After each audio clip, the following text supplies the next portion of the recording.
think there's probably nothing harder to deal with than thinking you've made it and then feeling like you've had almost all of it taken away from you. Yeah. Like, that's fucked. That's way harder than just having never made it. I was basically either going to fucking kill myself or become a legendary entrepreneur. In my head, there was like the two options. In a way, that's kind of how I felt. It was like, I can either fucking give up and probably just top myself or be close to it, or I can fucking go back to the drawing board and become like the fucking beast that I know I'm capable of becoming. You have to look yourself in the mirror and fucking decide.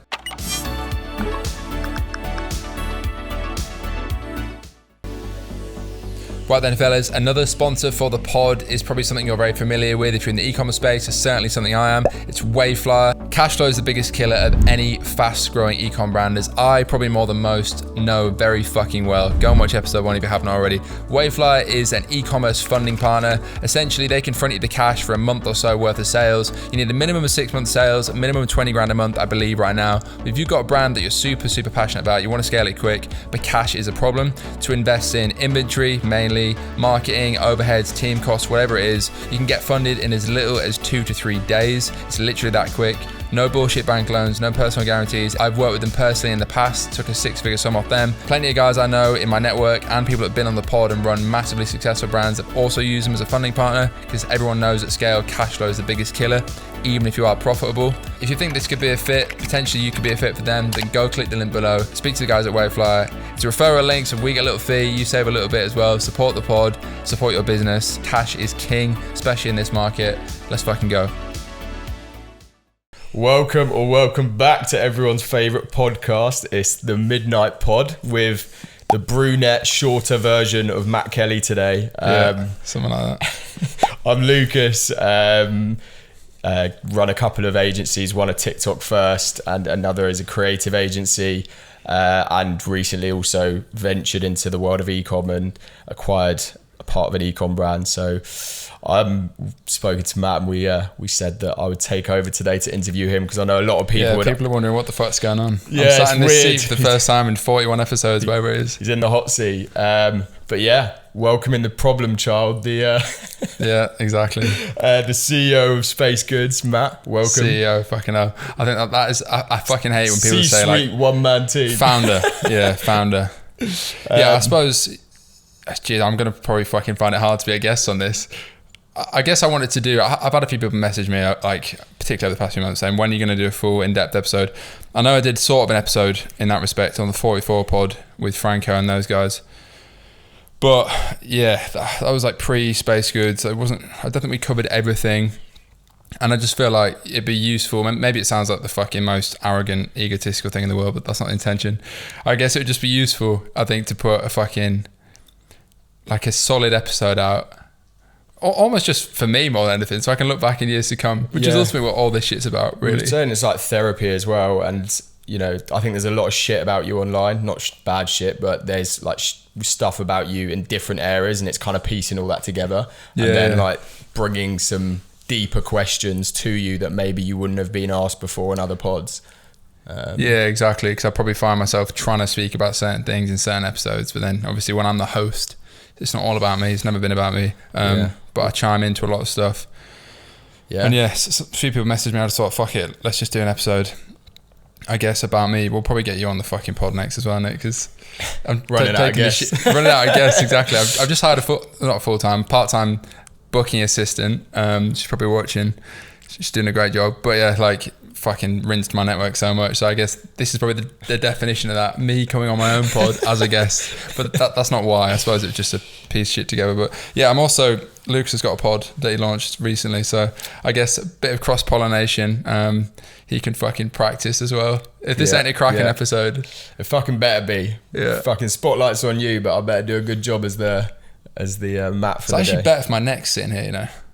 Because I find sitting there, this is why I wanted to get a new sofa. I've just got a beanbag. Mate, it's very low in the seat. Like, I ordered 2 beanbags, very much in, but only the beans came. Anyway, so I want to get like actually eye contact on the pod. Yeah, as in like people looking at each other. Yeah, a bit like Dario CEO or something, like a more normal setup, because it's a bit of a, it's not ergonomically the best. Yeah, I got a friend in radio, and that was her comment on my pod, like actually facing each other means for a more intimate environment. Because even now, it's like, I mean, this angle's better, but like when I'm always sat there, I'm always consciously like, fuck, my neck's so crooked.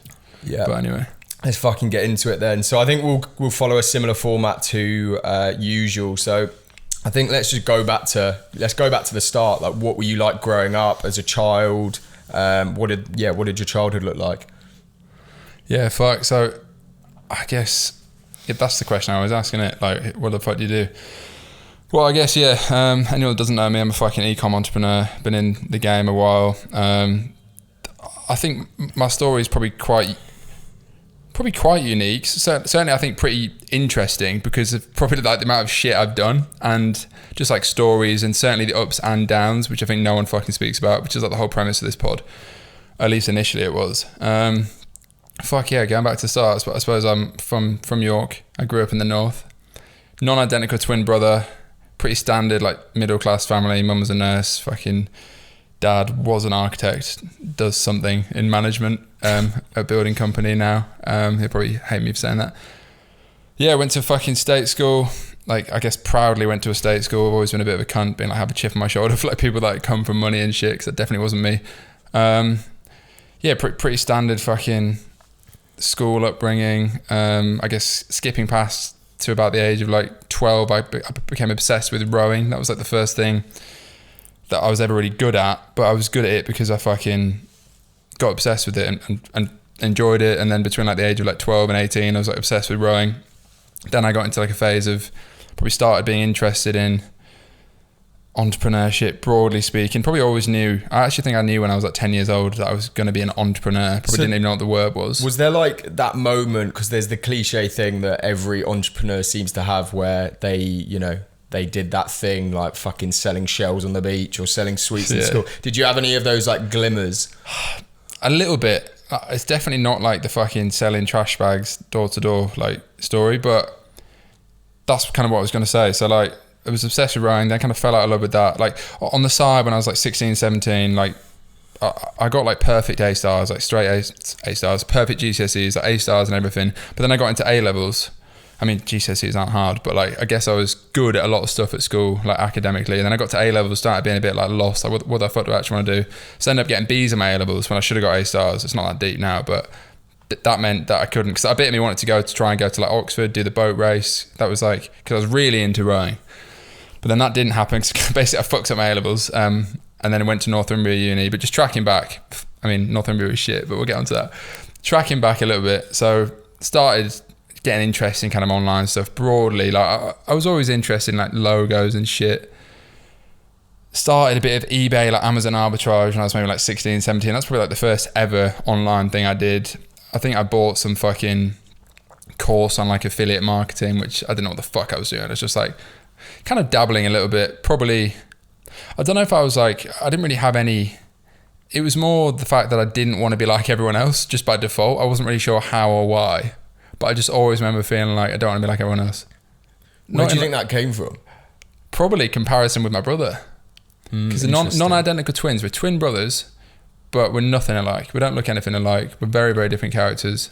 Who would you say when you were younger, like, is that like a deep-rooted thing where it was like competitive, or, you know, did you was he more talented in certain things? Was it, what did that look like then? We were just compared all the time, I think, but we had the same friend group and shit. We were both good at school.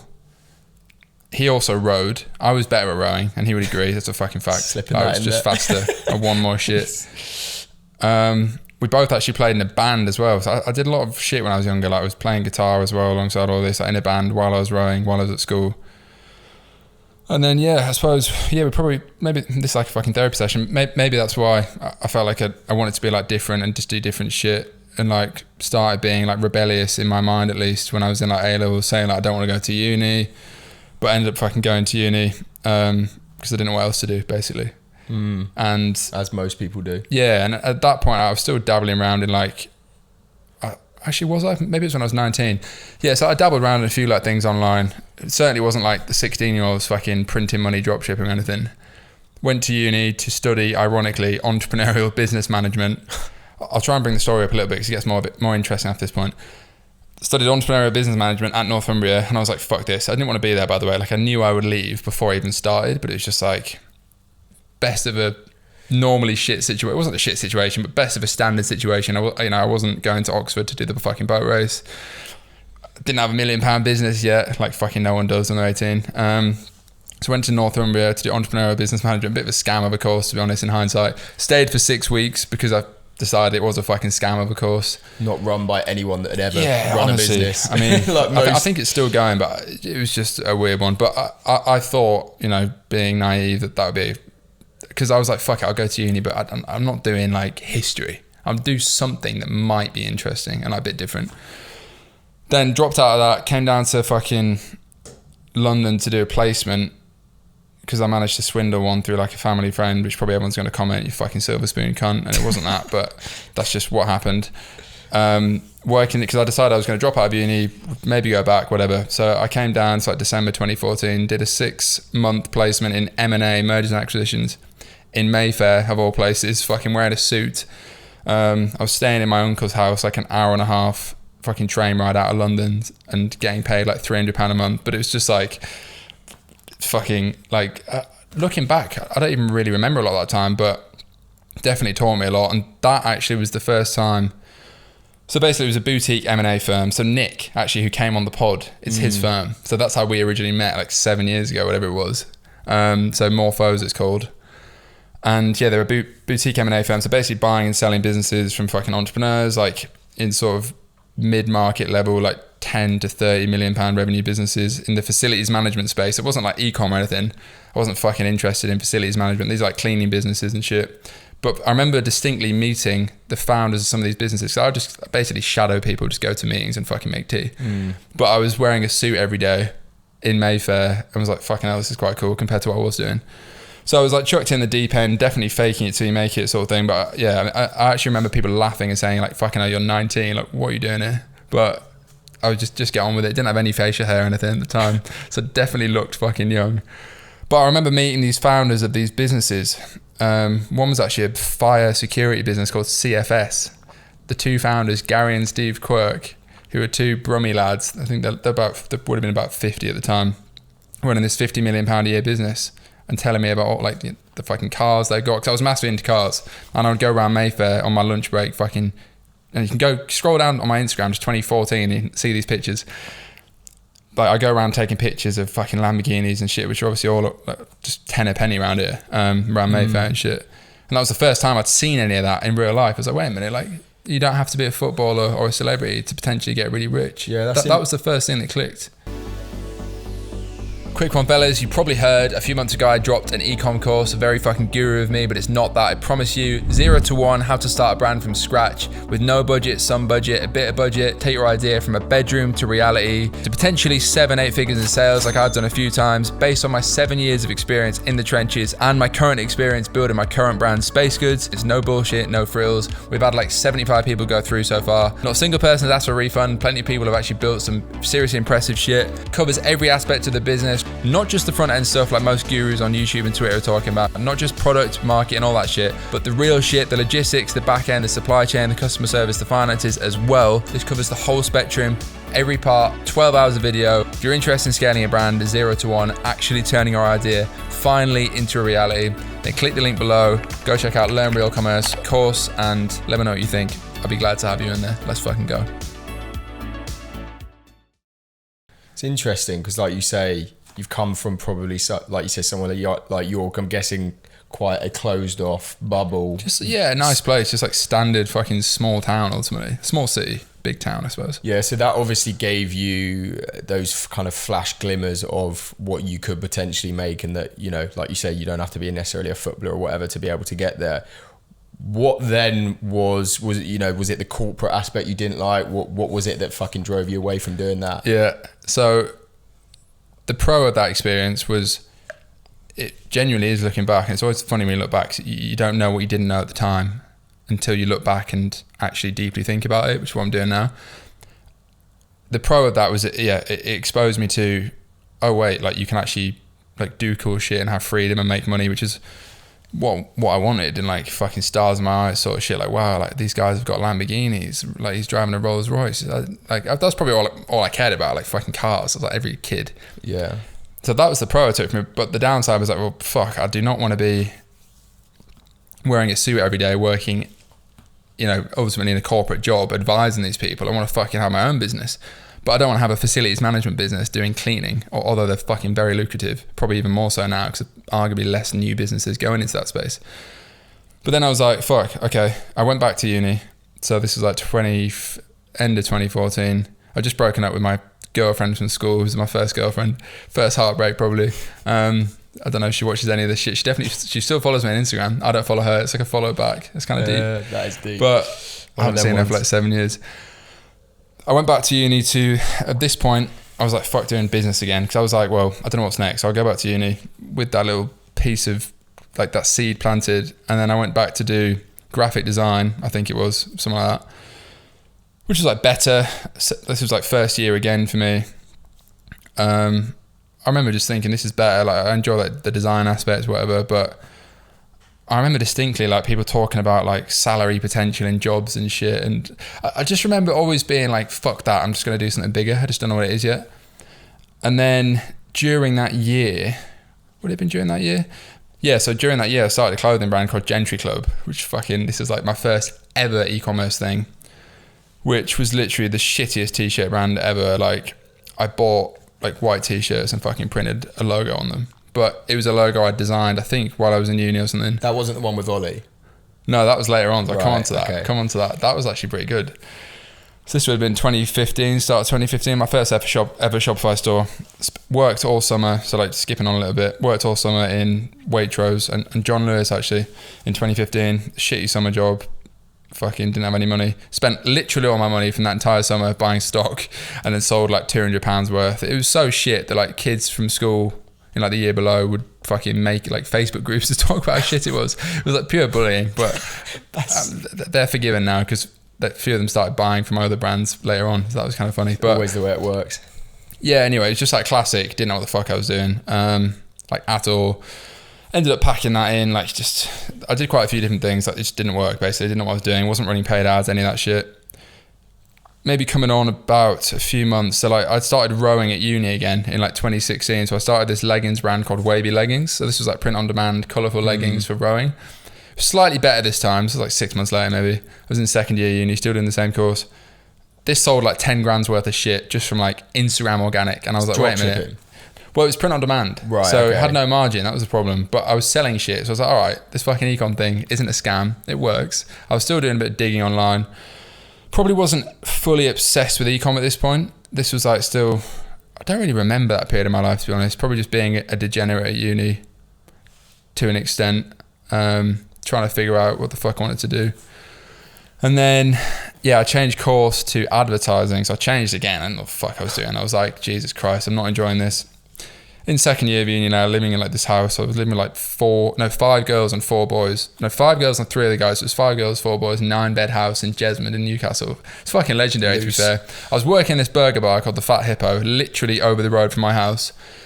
And this is where I discovered Facebook ads, basically. So I'm trying to fucking move it on a little bit. It's a very long story. This would have been like summer 2016. Think I'd had another summer working in John Lewis. Like fucking hating my life. Like I literally remember, I remember going around, I worked in the computer section. I would put the website for Wavy Leggings on the screen. That was my advertising. That's a pretty expensive CPM, whatever that was. Probably 2 hours of time to have 5 people see it. But yeah, then coming into like basically that brand fizzled off as well. Probably tried a few other things. I think I had like this I started drop shipping watches at one point, because I made like a watch as part of a uni project, or at least I had to design a brand concept, and I just turned it into a watch, bought a shitty sample of Alibaba. There's just touching on this, because I think there's a lot of value here for like people that are starting, because I get a lot of messages all the time, like questions, like how do I start an ecom brand, how do I start an agency, how do I do this, how do I do this. There's one same person that's like literally done it 6 months apart, the same guy, and still hasn't started.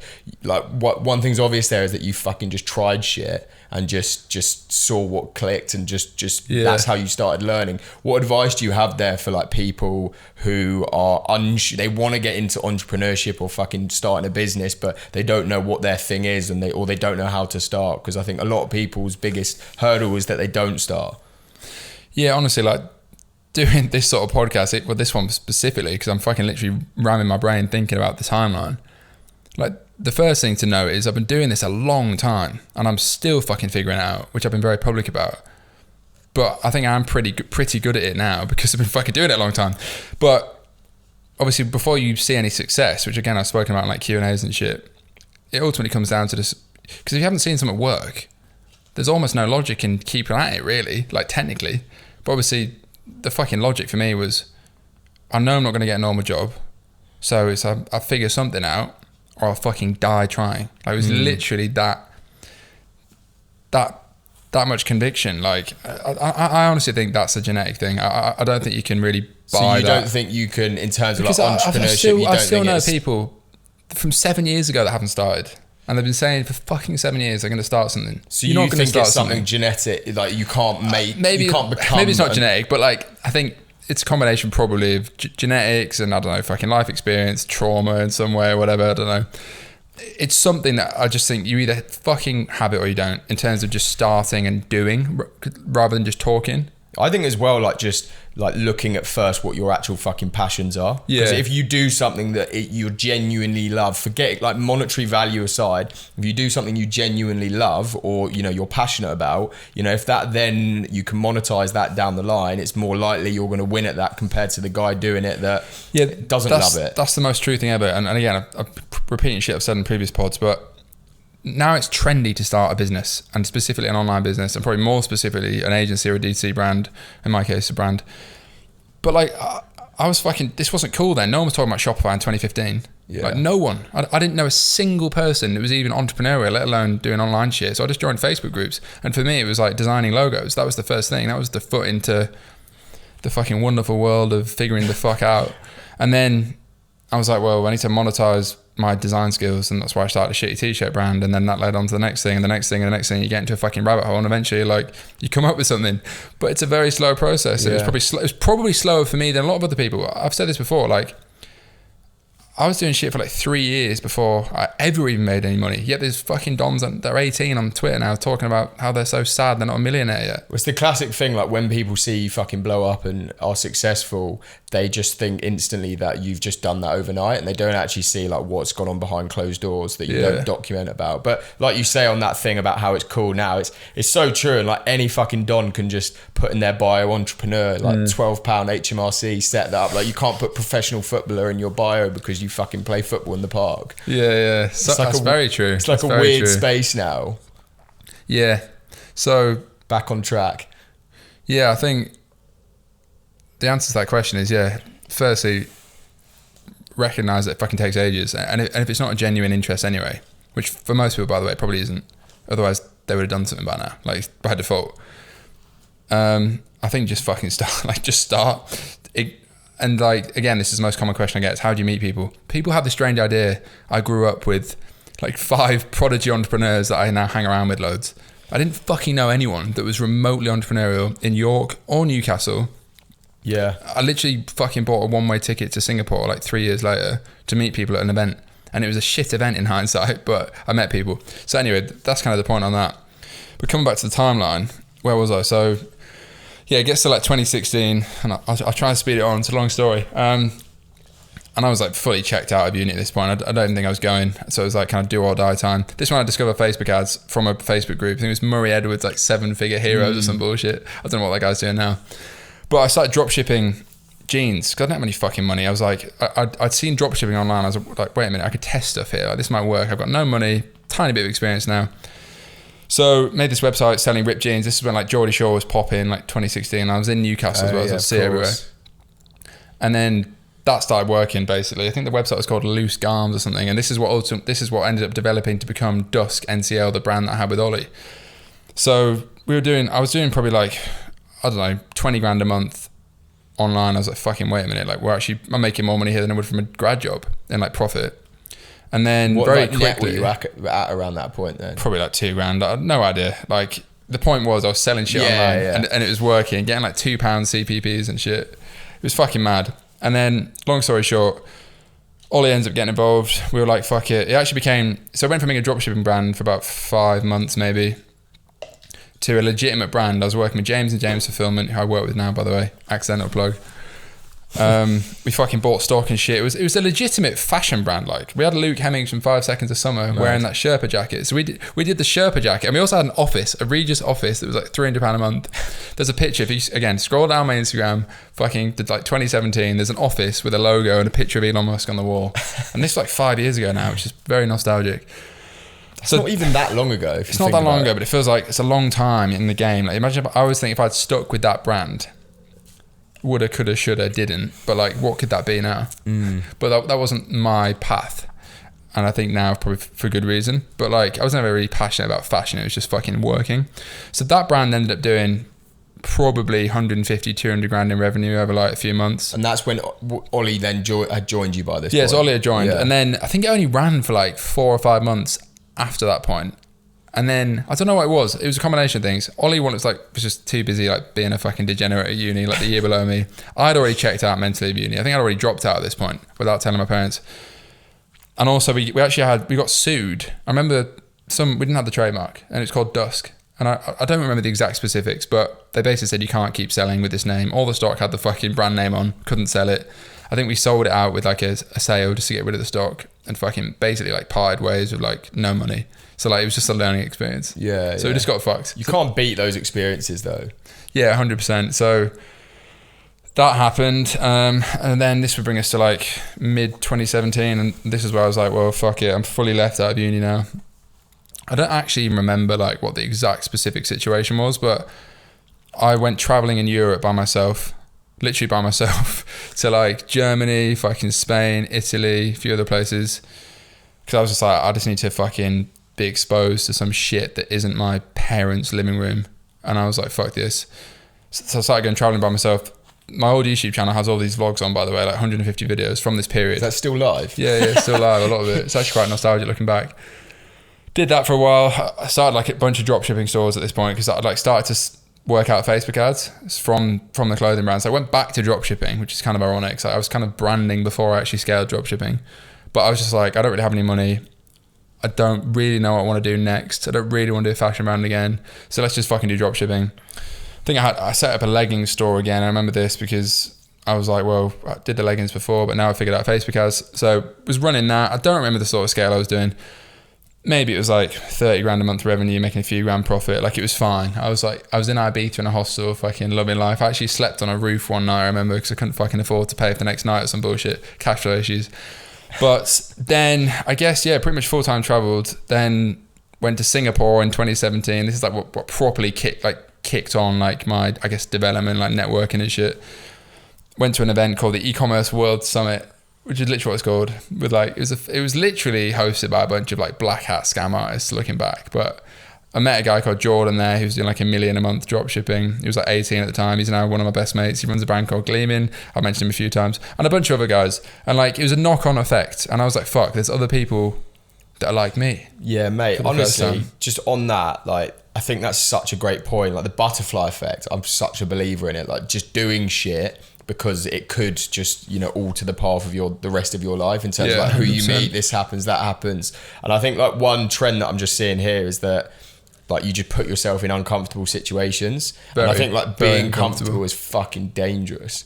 And especially like, when you're young. The fact that you're like at that age, just fucking go traveling by yourself and all this kind of shit. I think that stuff makes you, and like actually putting yourself in those situations where you are genuinely uncomfortable, that really fucking develops you, not only as in terms of like fucking being the butterfly effect and like you say, the ripple effect, but in terms of just, training yourself to be in those kind of positions. Oh, 100%. Like it's actually deep looking back. Like I get so like nostalgic, like especially as I'm getting older. But yeah, like I went to that event and I was like, for the first time in my life, again, fucking go look back at my Instagram. Like, I met a guy called James Beattie who was big in the space, particularly at the time on like YouTube. I'm not sure what he's doing right now. I remember him. He was like an OG, probably the OG in like the kind of guru YouTube space. A bunch of other guys from like different countries and shit. And I was like, wait a minute, like fucking like leave the old past behind. Like this is what the sort of shit I want to be involved in. Like. And then I guess kind of speeding forward a little bit because it's a long story. Like I basically spent the next nearly 2 years like full time traveling, and this was like legendary times. It's like full drop shipping, went to Bali for the first time, went to like Philippines, went to America like a bunch of times, went to Thailand like 3 times, Bali again like 3 times, Europe for a while, like lived in Barcelona twice for like 2 months, never learned Spanish, but like fucking legendary times. Lived in Bali for a while. I class lived as like if I was there for a month or more. I think that's kind of fair. So like short-term living, like very nomadic. The laptop it was life. fucking great. And were you with people at this point then? Like, had you met? Yeah, so I'd like going around? formed a Yeah, group yeah. at this point. So I would come back to like my parents' house in between for maybe like a few weeks here and there. But I couldn't remember every trip off my head now, but like go look at the fucking YouTube. It was like literally like 2017, 18, start of 19 was like flat out travel. Was drop shipping. So I was still working. Like it wasn't like, oh, just fucking like Monday to Friday was still like I would work in like effectively WeWork. So it probably wasn't WeWork at the time, but like co-work spaces, all that shit. Got drop shipping to like I think 800 grand a month at one point. I probably did over those 2 years maybe like 6 million in revenue, made like half a million quid profit, probably something like that. So it's like slim margins, but I was like fucking making a lot money. of money at that I age. was honestly rolling in it looking back, given how young I was. Like, which sounds ridiculous to say, but if I knew about like Ethereum back then, Mate, I'd have 40 million quid right now. I promise you. Like we all look back at crypto. Yeah, like coulda, that. woulda, shoulda. But yeah, I guess like started fucking spending a bit of money for the first time because I like bought my first Rolex and shit when I was 21. I remember I bought an Audi R8 when I was 22. Like that was like, I felt like a fucking king. I can't lie. Yeah, so I think it's an interesting point here because I think there's like could be people listening that get their first like glimpse of those fucking big checks and like those, you know, that money in the bank kind of thing. What in hindsight, what did you learn from that, from fucking buying and, you know, going through that period of like maybe spending a lot of money on materialistic things? Yeah. You know, what advice do you have on that? Yeah, so for a start, like the only things I spent money on were, I guess, travel and like hotels and shit, and then cars, which is actually stupid as fuck because I've just said that I spent 2 years traveling, but I would buy a fancy car, leave it at my parents' house, drive it around the country, and then fucking sell it for a while before I moved to London, but we'll get onto that. So yeah, like to be completely transparent, I remember I was probably 22 with $500,000 quid in the bank at one point, and like business bank.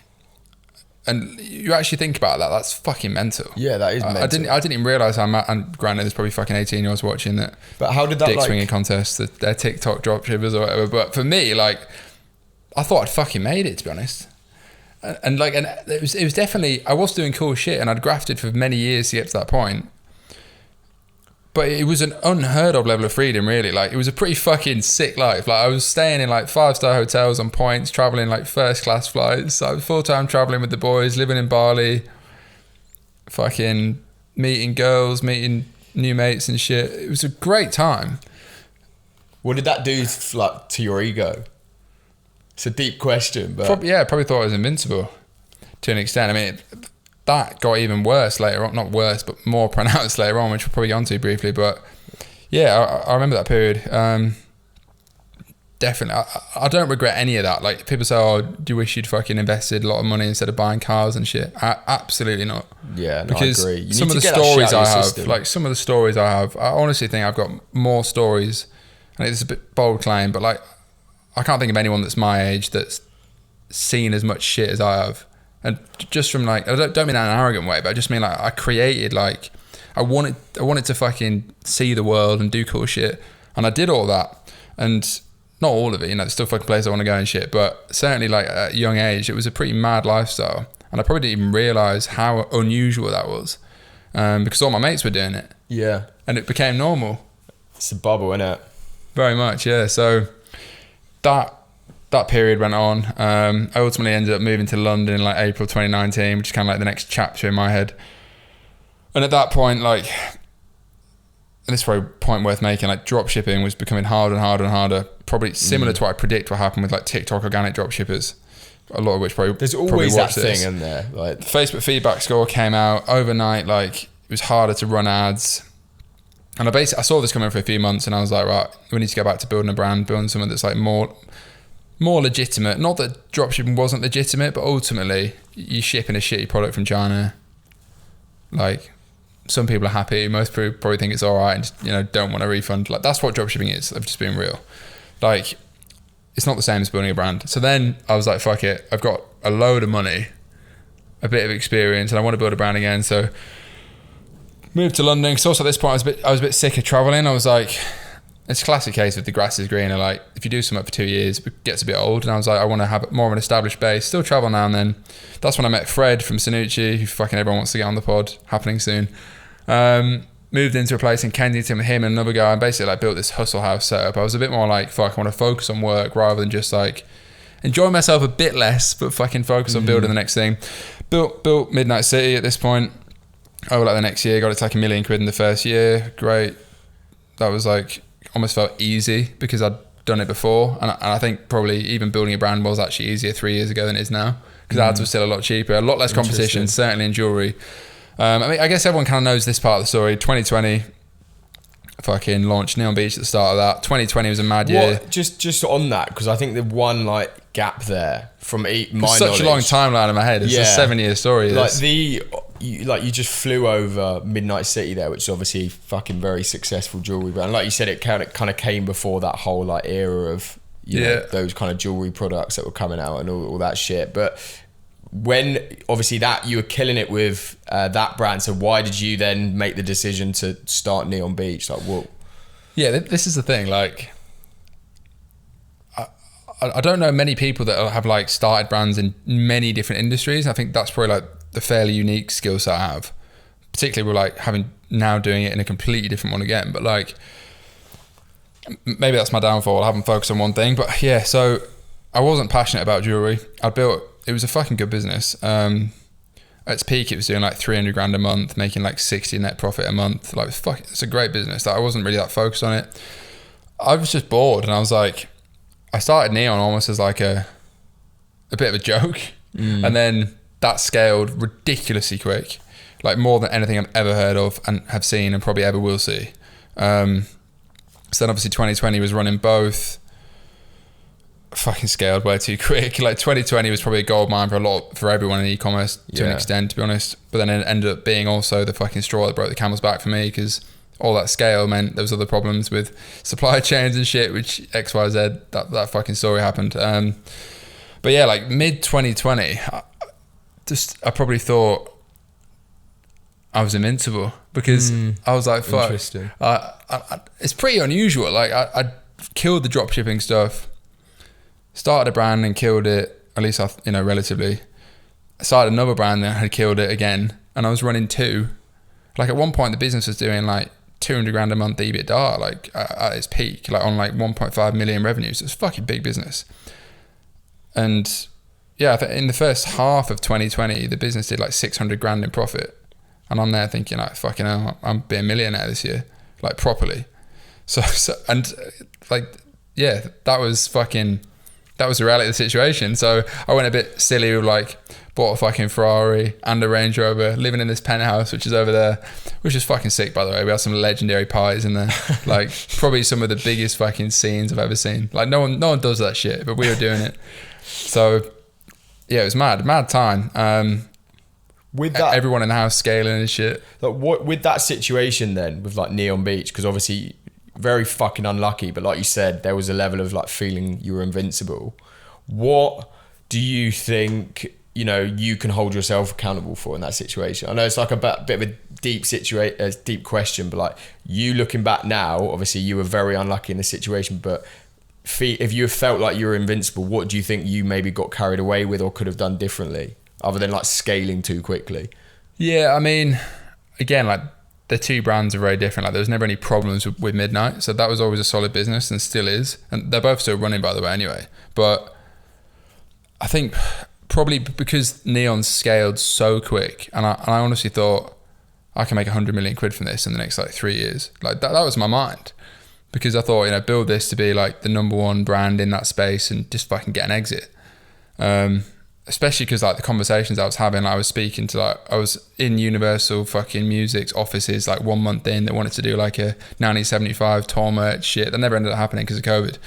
And I was thinking like fucking dollar signs are flashing. Yeah. And I was like, this is mad. But I was probably more interested in it creatively than monetarily, ironically. But yeah, I think because that grew so quick, I then probably thought, because like the previous year I'd done like $1 million in revenue. I'd done more than that drop shipping by that point, like much more than that. But then I probably thought, you know, instead of maybe thinking, oh, let's try and do 3 or 4 this year from like my brands, which would have been way more impressive than the same drop shipping anyway. But I think I just thought, fuck it, let's just see how far we can go. Like, it was a fucking big operation. Yeah. Actually quite mad. Like, this would be like a great like case study for like, I don't know, university students in the future. How well is it doing now? Do you know anything about it, the brand now? It's still running. It's not running the same scale. That whole market is not running the same scale. I know multiple brands in that space that I know for a fact are struggling. I think it was the perfect product for that year because it was COVID. People just buying shit and for it's their an indoor house. accessory, fucking like exactly. that. Massive AOV, very little competition initially. But yeah, fucking 2020 was a very good year. I probably thought I was invincible. Looking back now, like some of the shit I did was stupid. Like, why did I need to fucking change? I had this green Audi R8, which I fucking love. Still the best car I've ever had. Why did I need to upgrade that to a convertible Ferrari? Completely just being like a arrogant little cunt that probably just wanted people to look at me. So it's just that I loved cars, but you know, looking back now, I wouldn't do that again. I wouldn't be like smashing and grabbing so much. I was just always like, there needs to be more. There needs to be more. I think that's just natural though, isn't it? It's like you probably looking at yourself 5 years before that and then looking at yourself at that point. There's always that thing where you always want more and more and more, and that's like the difficulty. And that's kind of what I'd like to come on to a bit later when we talk a bit more about Space Goods and like talking about this fucking massive exit. You know, there's always that feeling of wanting more, and it's like when you hear these mad stories of, I know this is like a bit of a mad tangent, we'll get back on track in a sec, but with it's like celebrities, when you hear these like mad sex stories where they're like pissing on each other and like shitting on each other. Yeah. Like they always need that higher level of stimulation because, you know, they're so used to getting that thing that they need more and more and more. Yeah, it's the so same true. thing when you're like buying flashy shit, like suddenly it becomes the norm and you just need that next feeling. Yeah. Oh, it's so true. I actually have a note in my phone, and I remember this because of what you just said. I have a note in my phone from maybe May 2020 when I was still at that green Audi R8, which is a fucking sick car, by the way.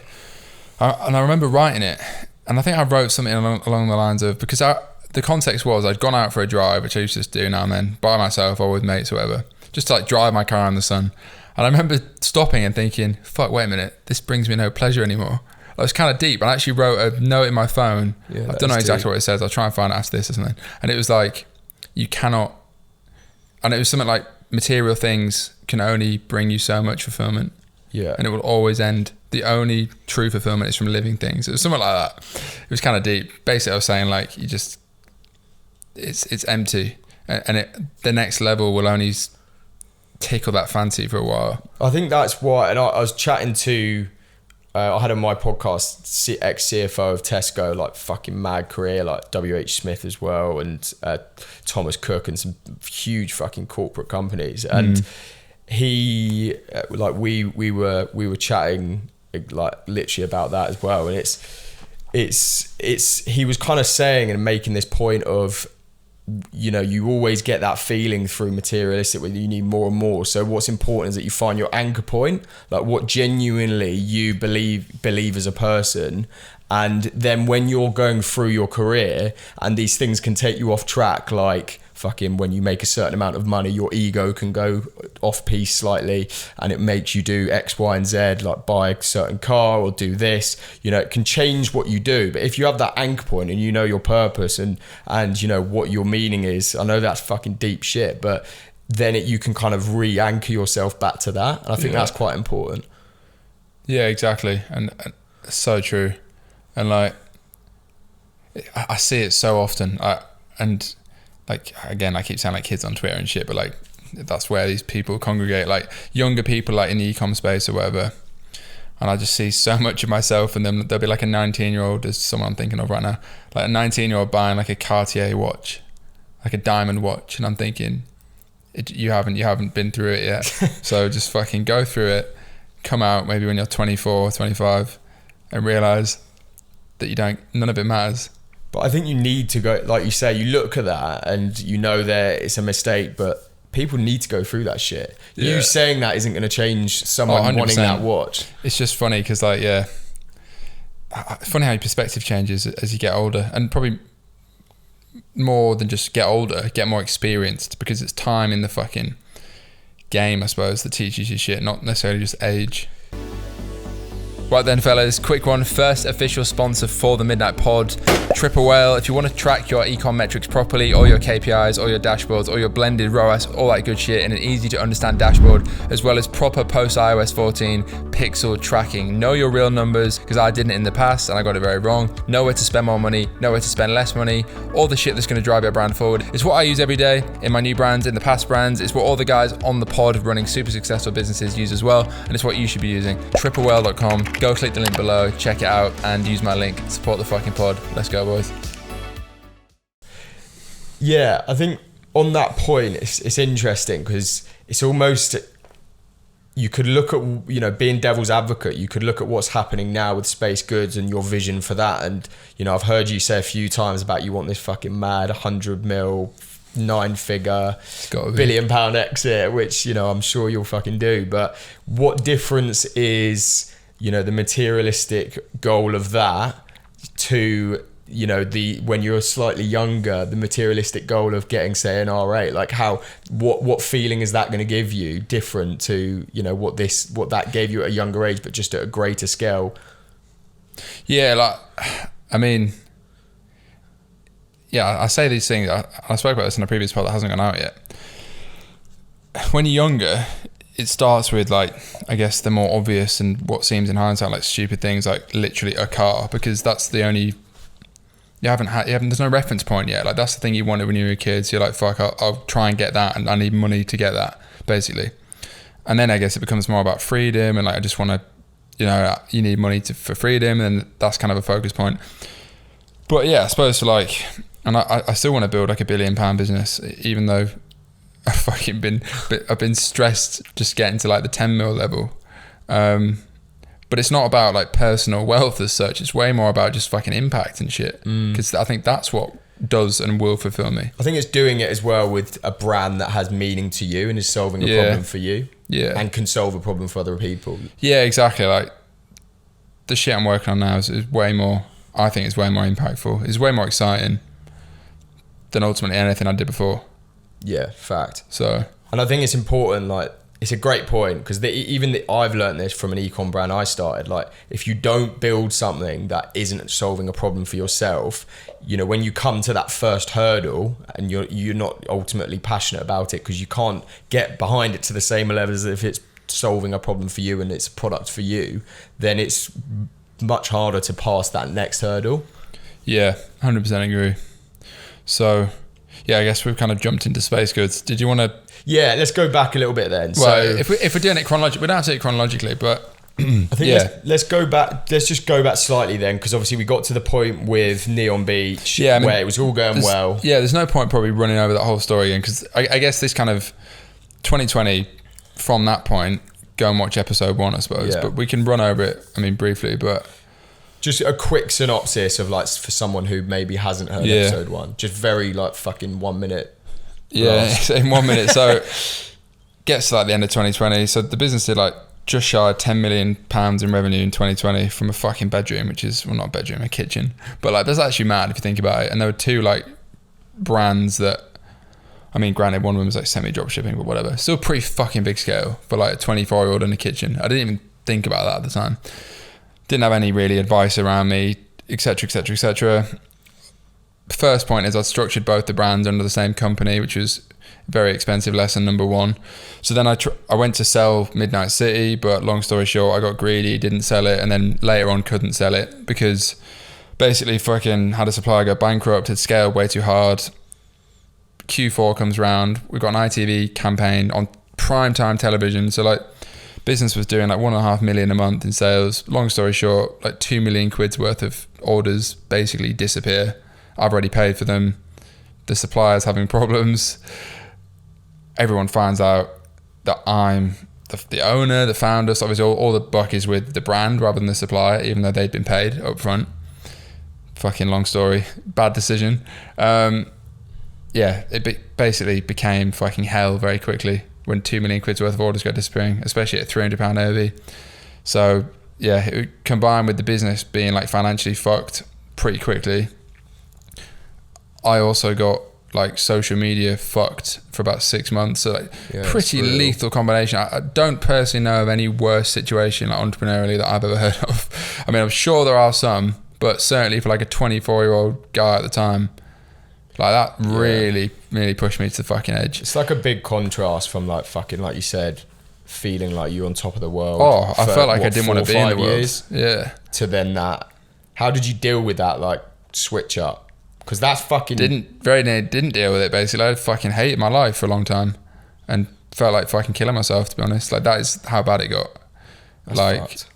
Again, I spoke about this in episode 1, whatever, but on reflection, even now, like, yeah, it was a bad time. Like, I hope most people never have to go through anything remotely similar, because some people on like Twitter and shit have said that I'm exaggerating how bad it was. I guarantee you I'm underplaying how bad it was in every single way, in any content I put out.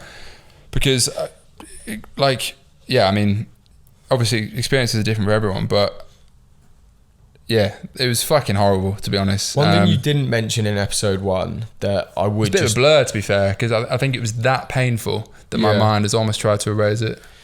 Well, like, because a tweet you actually put like really resonated with me, and it's before I think I ever met you, and I didn't really know who you were, but you kind of mentioned about fucking anxiety and depression and shit like that, and it's stuff I've gone through as well, and I think a lot of entrepreneurs go through, but they don't actually talk about it. Like, what did, from your perspective, like, how did you get over that? Like, you know, because obviously it was shit for a long time, but anyone going through that shit now, like, what advice do you have, like, for coming out the other side?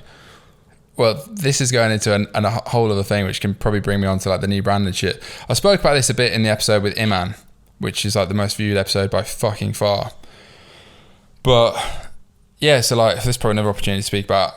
I think, and in the interest of just being fucking Europe's most transparent man, I would say my entire life, regardless of Neon Beach, whatever, probably mental health and dealing with issues there has probably been the biggest challenge in my life from when I was 10 years old. So to give some context on that, like when I was 16, I used to feel depressed, like, which might sound fucking extreme, but I would tell my parents I wanted to kill myself when I was like 15, 16 years old, which is not normal behavior. No. So there was something there. And then fucking like went to therapy and shit when I was like 16, and then it would come in waves. And I'll get onto the context why I'm saying this in a minute. So then I also went through a period of that, like when I was like 19. So like I was on antidepressants for like 6 months. Wouldn't fucking recommend them, by the way, which again, we can get onto why I'm fucking building this next brand in a second. And then, yeah, and by the way, like, I know fucking loads of people go through this shit, and I think a lot of people downplay it. That like people that maybe are lucky enough, then that's the right word, to have never really, like, if people think like depression isn't real, then you're obviously lucky enough to have never dealt with it. By definition. Otherwise, why would you say it? Yeah. And if you have been through it, you wouldn't say it. So, and like, there's a billion different factors, of course, but I think certain people, as a baseline, are more biologically susceptible to mood swings and bad moods and shit. And I certainly am. Like, even compared to my twin brother, he's never really dealt with anything like that. But then obviously there's lifestyle factors, fucking things that are going on. When I was in uni, I was probably really lost. You know, that put me in a bit of a hole. So then when I started making money and traveling and stuff, it probably it made things better because life was good. So like I wasn't as susceptible to like feeling depressed or like having a downturn. Exactly, yeah. So then when fucking, I sort of dealt with like ups and downs like everyone does, but then when fucking Neon happened, that whole shitstorm, I feel like it just unearthed like more than a decade of like not really dealing with, is there like more going on here? I don't know. Long story short, I never spoke about this on the pod before, but then I paid for a private psychiatrist like 6 months ago. And again, there's probably going to get fucking controversial comments and shit, who basically concluded that I'm type 2 bipolar. So now I actually take an antipsychotic medication, which isn't an antidepressant, but yeah, like I basically went to like fucking, I spent loads of my own money going to a really fancy psychiatrist, basically saying that, look, the way I feel about the world sometimes is not normal. It's just not. Like, regardless of things going well or bad or whatever. And yeah, like that was something that fucking answered a lot of questions for me. It kind of answered it ticked a lot of boxes and was like, all right, whatever. Like putting labels on things, I don't know, whatever. People have different opinions on that. I'm not, doesn't have to define you or whatever, but like, I was kind of glad for them to say like, and again, I don't even know how the fuck you, like ultimately, you know, if someone answered the right questions on a test, could they also be bipolar and they're not? I don't know. But yeah, like bipolar is a legitimate thing. Like Elon Musk, I think, is bipolar. Stephen Fry is famously bipolar. Like fucking go Google it. It basically just means you're very susceptible to very highs and very high ups and very low downs, which has been the story of my life, to be fair, because there's been periods in my life where I'll fucking feel like I'm on top of the world. I'll go and spend a load of money and do stupid shit. But like, if you read the fucking symptoms of like bipolar, whatever, it's like classic shit. Like being a high risk cunt, which I would always call myself. But then periods of like literally feeling like I want to kill myself, but never doing it, but really thinking about it like a lot. I feel like, yeah. So yeah, that was a fucking bombshell. So I'm officially, apparently, whatever the fuck you want to call it, type 2 bipolar, which means, yeah, I'm very susceptible to ups and downs, but there are obviously ways to deal with it, which I can get onto. But regardless, like whether people fucking think way too much information, it's real or not, well, it's like, you know, commendable to fucking bring that up, because I didn't know that. But I think regardless of what people think on that, like being self-aware enough to know that there is something going on, you know, you can brand it or you don't have to. I think therapy is fucking great personally. Like I've done it in the past and it was great for me when I was going through depression. Like, and I heavily recommend it. I mean, we said before we started this, like this for you is a form of therapy, especially now you're in the hot seat. Yeah, it's fucking hot as well with this new light. But so then on that note then, like, during that time, what did that look like when you were coming out of that hole? Like, how did you get there? Because people go through shit and there's... Yeah, there's such stark contrast, like, last year compared to 2020. So, like, yeah, the reason I was saying, just giving context on, like, firstly, whatever, fucking bipolar or not, like, for me, it made a lot of sense.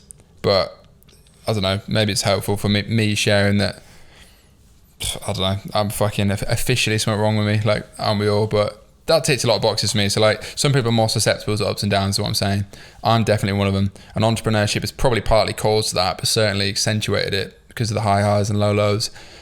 And I went from many years of ultimately, like, obviously there's ups and downs, but like fucking crushing life, in my opinion. Like, probably thought nothing could ever go wrong. And then when things went disgustingly wrong, almost to like a documentary level, that put me in an absolute hole. And like, looking back now, I probably cite two, again, like I called the first pod, like, I think self-made business to rock bottom.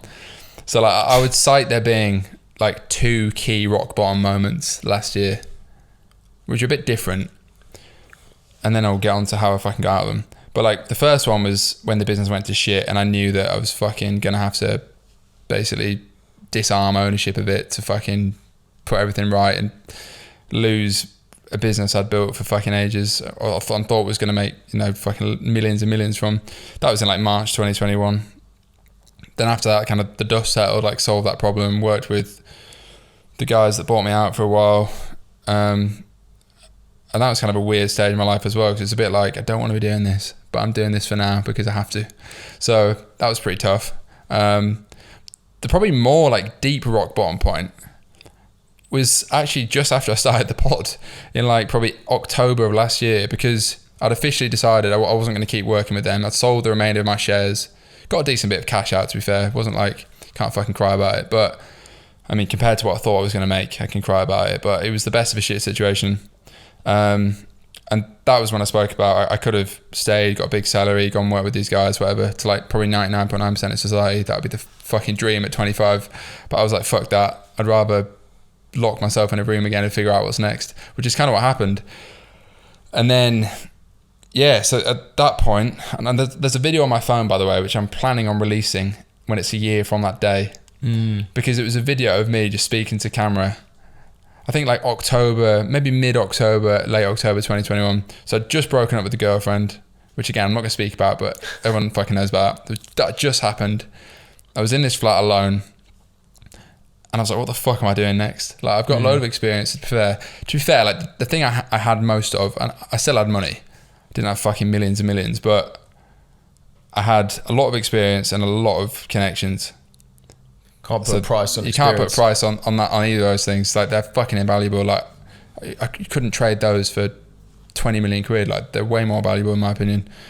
Fact. So yeah, and that was like, so bear in mind, I'm fucking 25 at this point, been in the game like 6 years, and I'm thinking, what the fuck am I doing next? Like, I felt like I didn't have anything to show for it, which isn't true, because I had experience. I'd fucking lived a wonderful, I'd still built shit, but like, I thought, fuck, I thought by now I'd be genuinely retired, which is a fucking other issue together, because you're never going to retire. But yeah, this is only like, what, 7-8 months ago now. And so how long was that, like, I went back to the drawing board. So, and this was like pure fucking, in my mind, like the worst I'd ever felt about myself and my life, because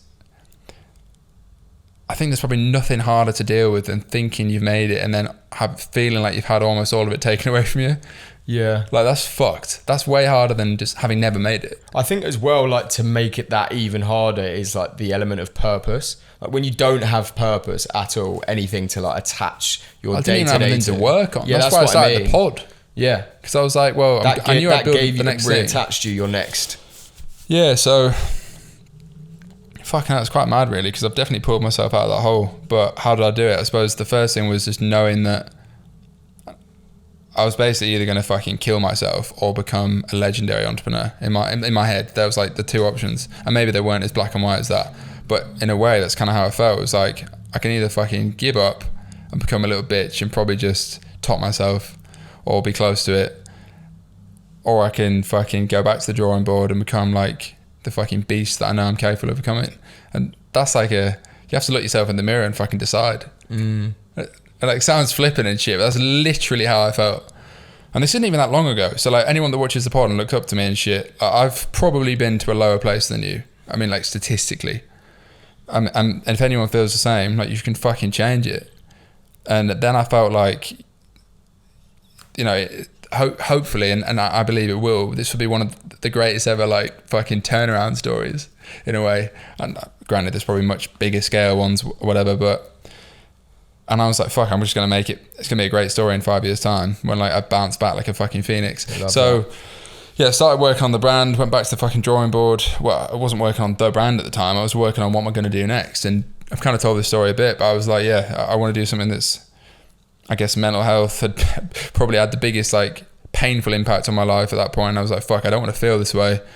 I dabbled in like psychedelics in the past, and I probably was doing it a bit more then because I was like, fuck, I was more interested in it because, yeah, I know it had helped me in the past, and there's a lot of research going on. It's like microdosing and stuff. So like fundamentally, before any fucking product, like I decided I want to do something that can have a fucking impact because I want to feel better about helping people. Like, I guess the way it started is like, I want to help people that maybe have been through similar terrible periods in their life, and certain things have helped them. So that's kind of where it started. But yeah. So like, what did that process of like finding the next thing look like? Because it's quite unique that being in a position where you weren't doing anything else necessarily, to then thinking what that next brand is. Because sometimes that's the hardest time to think of that next idea, when you're forcing yourself to. Yeah, honestly, like, it comes down to like I'm pretty confident you can lock me in a room and like give me some capital and resources or whatever, and like within like a few months I'll build like a multi-million-pound brand in any industry. I truly believe I could do that, and I think that's quite an unusual skill set. And again, I'm not downplaying anyone else, because most of my mates have done way bigger numbers in one space than me, but the one thing I'm definitely better at, I think, and credit myself for, is I think I could do it in any space. I can 0 to 1, I think I'm very, very good, like probably better than most people, including people I know that have done bigger numbers than me. But like, the idea to making something happen, I think I'm very good at. It's the next bit that I need to fucking get better at, sticking out with something for like 10 years to build it to fucking 100 million plus, whatever. But yeah, I went back to the drawing board, did what I'd done a billion times, and fucking you start brainstorming shit, like, and I guess it took a while. I was like, well, it started with a few logical things. I want to do something with a high gross margin, subscription, so consumable. A few obvious things. I want it to be easy to post, so I don't want to fucking do neon signs again, because I knew that had been a problem. And then beyond that, probably the biggest thing was I want it to be in a potentially like world-changing industry, and something that I believe is on the up basically. Like, so it's effectively a trend, but even bigger than that, it's probably a movement. And then I was like, well, it's going to be a supplement of some sort. And then I was like, well, wait a minute, I don't even know. It's always funny looking back because you can't recall what you thought at the time. Yeah. But I remember just thinking, wait a minute, I've always been interested in like nootropics and psychedelics as well. And I was like, I think there's the perfect opportunity for me to build a brand that's like perfectly aligned, like Ikigai, like something you're good at, passionate about, can make money from, can have an impact from. I think it's like the things, like all those things align. And then I was like, wait a minute, let's fucking build like a mushroom supplement brand with the long-term view of building a consumer psychedelics wellness business. And I truly feel like that is probably what I've been put on fucking earth to do, if we really have to get like deep about it. But I never felt that about jewelry or fucking neon signs. And it's a classic case of, now I truly believe everything happened for a fucking reason. But maybe that's just my inner romantic making a beautiful story out of a very mundane situation. But that's a useful way to look at it, and it's how I look at it now. And now I genuinely, hand on heart, I'm more excited about this and the other brands I've done in the past. I think it's infectious, the fact that you actually are passionate about it, and you're solving a problem for yourself. I think it genuinely, that is fucking the key to like building a successful brand. Yeah. So like, ultimately, like I said, like the bigger impactful vision is really, I want to bring, like, microdosing and shit has helped me. Granted, it's illegal, blah, blah, blah. So I've only ever done it in Amsterdam. And then, I've seen, I'm very aware of all the research going on. Like, there's clearly a cultural change pending in that space. I believe psychedelics are the next CBD. And that's why I think this can be a £1 billion brand. I really, really, really, really, really do. And if that never happens, by the way, if that renaissance never happens, if legislation never changes, it can still be £100 million fucking supplement business. Yeah. Because even then, like, like lion's mane mushroom, all that sort of shit, I've noticed a massive trend with that. Like, I was stacking a bunch of supplements basically in terms of like the actual product process. I can't swallow tablets, right? I cannot swallow tablets. That's the first thing. So I have this weird childhood trauma. Don't know what it was. I think I choked on a paracetamol when I was 7 or some bullshit. Can't swallow tablets. I was like, first I was stacking a bunch of supplements. That's the first thing. Secondly, all the supplements in this nootropic space, mushrooms I was interested in, were generally in tablet form, very like medicinal rather than luxury, enjoyable, etc. And I was like, well, let's put all these things, all these ingredients just into one fucking product that isn't a powder. What's the product? Obviously, isn't a powder, isn't a tablet. Put it into a powder because it's versatile. Knew nothing about how to fucking make this shit at this point. Very much was learning on the job. But again, that's like an attitude thing. Like, I was like, I'll fucking figure it out. Now I know a shitload about nutrition and how to make products, because when you do something, you fucking learn. There's like that funny thing, because no one knows anything until you start. And as I said, nothing exists until you fucking create it, which is like a beautiful romantic slogan, but it's very, very, very true. And it was very true for me as well, because I was sat on nothing. And then that's the most beautiful thing about entrepreneurship, is the alchemy of turning an idea. In fact, turning nothing then into an idea, then into a real thing, then into a business that can fucking serve and change people's lives. Yeah, I think you're like the epitome of like just fucking action on shit. It's such a good point you just mentioned there about, you didn't fucking know anything about that space. You've got a lot of kind of experience in terms of, business accruements and, how to build brands, drop shipping, etc., like Facebook ads.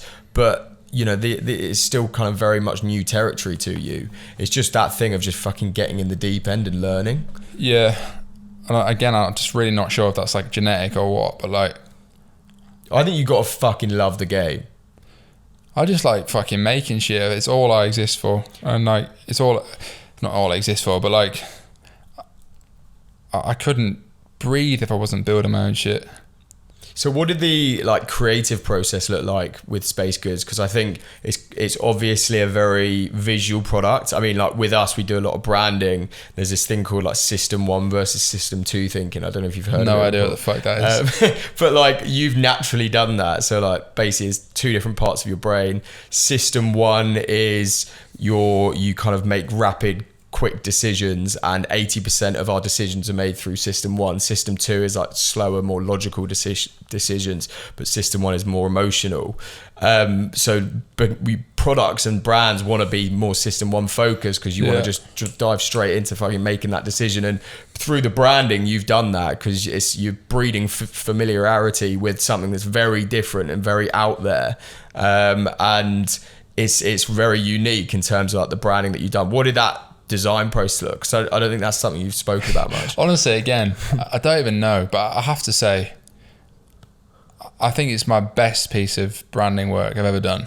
I think the brand is fucking good. Like if and again, fucking arrogant, whatever. But it is good. Like, but it's good because I've spent years trying shit and being shit and then average and then quite good and then okay.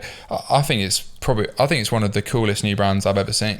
And again, that might sound terribly arrogant because it's my thing, but I just do. Like, I think something just clicked for me in terms of the whole space, the product, the aesthetic.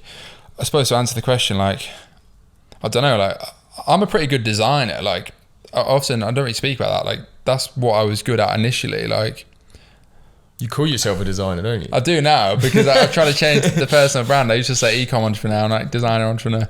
But like, yeah, fucking the whole, yeah. I mean, what was the process? I guess it starts with literally like a Pinterest board. The whole pink thing. So I'd always been into pink. Like these posters that I did years and years ago was going to be a canvas brand called Neon Beach, which became Neon Beach, which became obviously fucking started with like pink lights, pink logo. I've always liked pink. I actually think it works really well as well, like because it's pretty like, what's the word, like gender neutral. Like it appeals to both genders. Like even though it's probably historically a bit more like feminine, but yeah, I just liked pink, and that was like, it almost felt like full circle, like bringing the pink back. The whole like 80s campaign thing I did was kind of just because I've always loved that aesthetic. Tried to kind of play on it a bit more with like neon signs. I actually think it worked better in this case. And that video was fucking genius, by the way. Brad, the guy that I worked with, fucking wizard on that shit. Brought my crazy vision to life perfectly. But yeah, the process is just ideas. Like you have to have ability and ideas to start with, and then especially when like you're literally producing, like people message me like who designed the packaging. Like I did everything you see, I designed basically. Well, not basically, literally. Like I didn't do the product photography for the website and shit. Like obviously photographers did that, but in terms of the brand, the product, what it looks like, the whole aesthetic was all me. And yeah, it's kind of cool to do that because then when you start scaling like the business aspect of it, and you start getting sales and shit, which we obviously are now doing.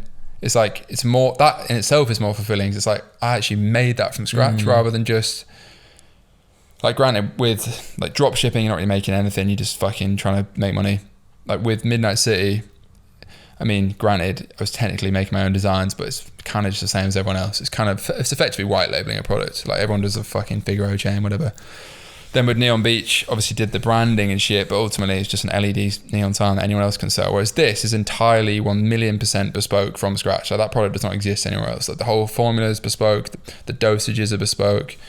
Granted, there's similar stuff, and I expect probably someone will fucking rip the shit out of it in the next few months. But yeah, that's the cool thing about entrepreneurship. When granted, you need a bit of money and fucking not know how to even start, but in like this sort of thing. But you can literally make something from scratch and deliver it to thousands of people that you don't know. That's the beautiful thing about, especially like the early stages of anything.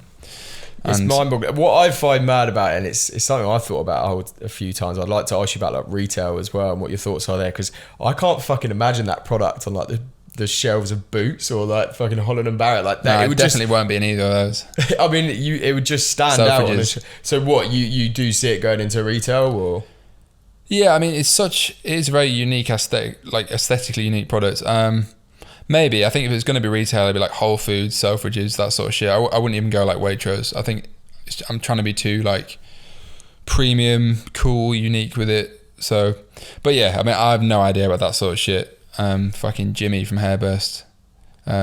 We speak a lot about this sort of shit. He knows a lot about that. Maybe. Certainly not for like the next year or so. So pure D2C. How much now, obviously you've started, you're well in the trenches. How much do you plan ahead? Because, for me anyway, when I'm setting fucking goals, 2 months down the line, shit changes and you're like, you know, things change all the time and you're reassessing, you know, the goalposts change, etc. Are you setting goals for the brand? Like, do you have like a roadmap there? Or? Yeah, so the one thing I was very historically not that good at is like organization. Like Ollie used to take the piss out of me, fucking Ollie from Saw With Us, for everyone watching, who was on episode 22, whatever, who's now an investor in the brand as well, by the way. So it's like, again, like full fucking circle. Yeah. Oh, and your business partner. Yeah, shit. I forget you where it's going now. Yeah, he always used to take the piss at me because I'm like not organized, like really shit at hiring and shit. I'm probably more of like I guess more of like a creative than an operator, you could say. But I obviously do have like the foundational principles of like, I understand the P&L when shit's going well. I understand fucking supply chain, you know, to an extent, to a good enough extent. I'm not retarded. Like, it's not like I'm literally designing logos and can't do the other shit. I'm good at a lot of stuff, but I'm not excellent at a lot of stuff.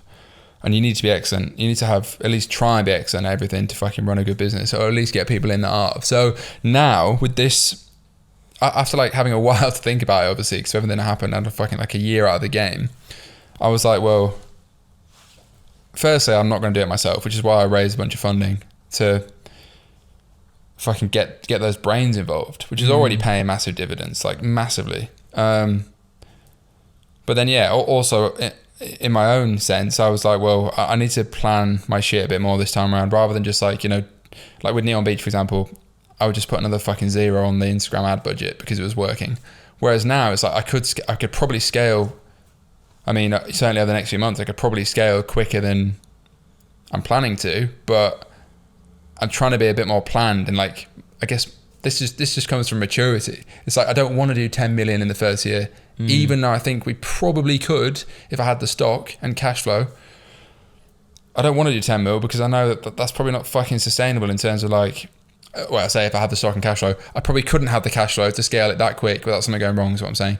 So now it's like way more measured. For the first time in my life, I'm actually setting like monthly goals and shit. Like my Google Drive is fucking organized. I've got like KPIs and shit. I send out a monthly update to my investors because I'm fucking very on top of that shit, because I've invested in businesses and they've not communicated with me at all. Yeah. So like even today, the May update went out with all the KPIs, all the fucking updates. Nice. All the goals for next month, etc. So it's a lot more organized. I think I'm becoming a better operator than I was. Like the biggest single shift in that is realizing that A, I can't do it all myself. I don't want to do it all myself.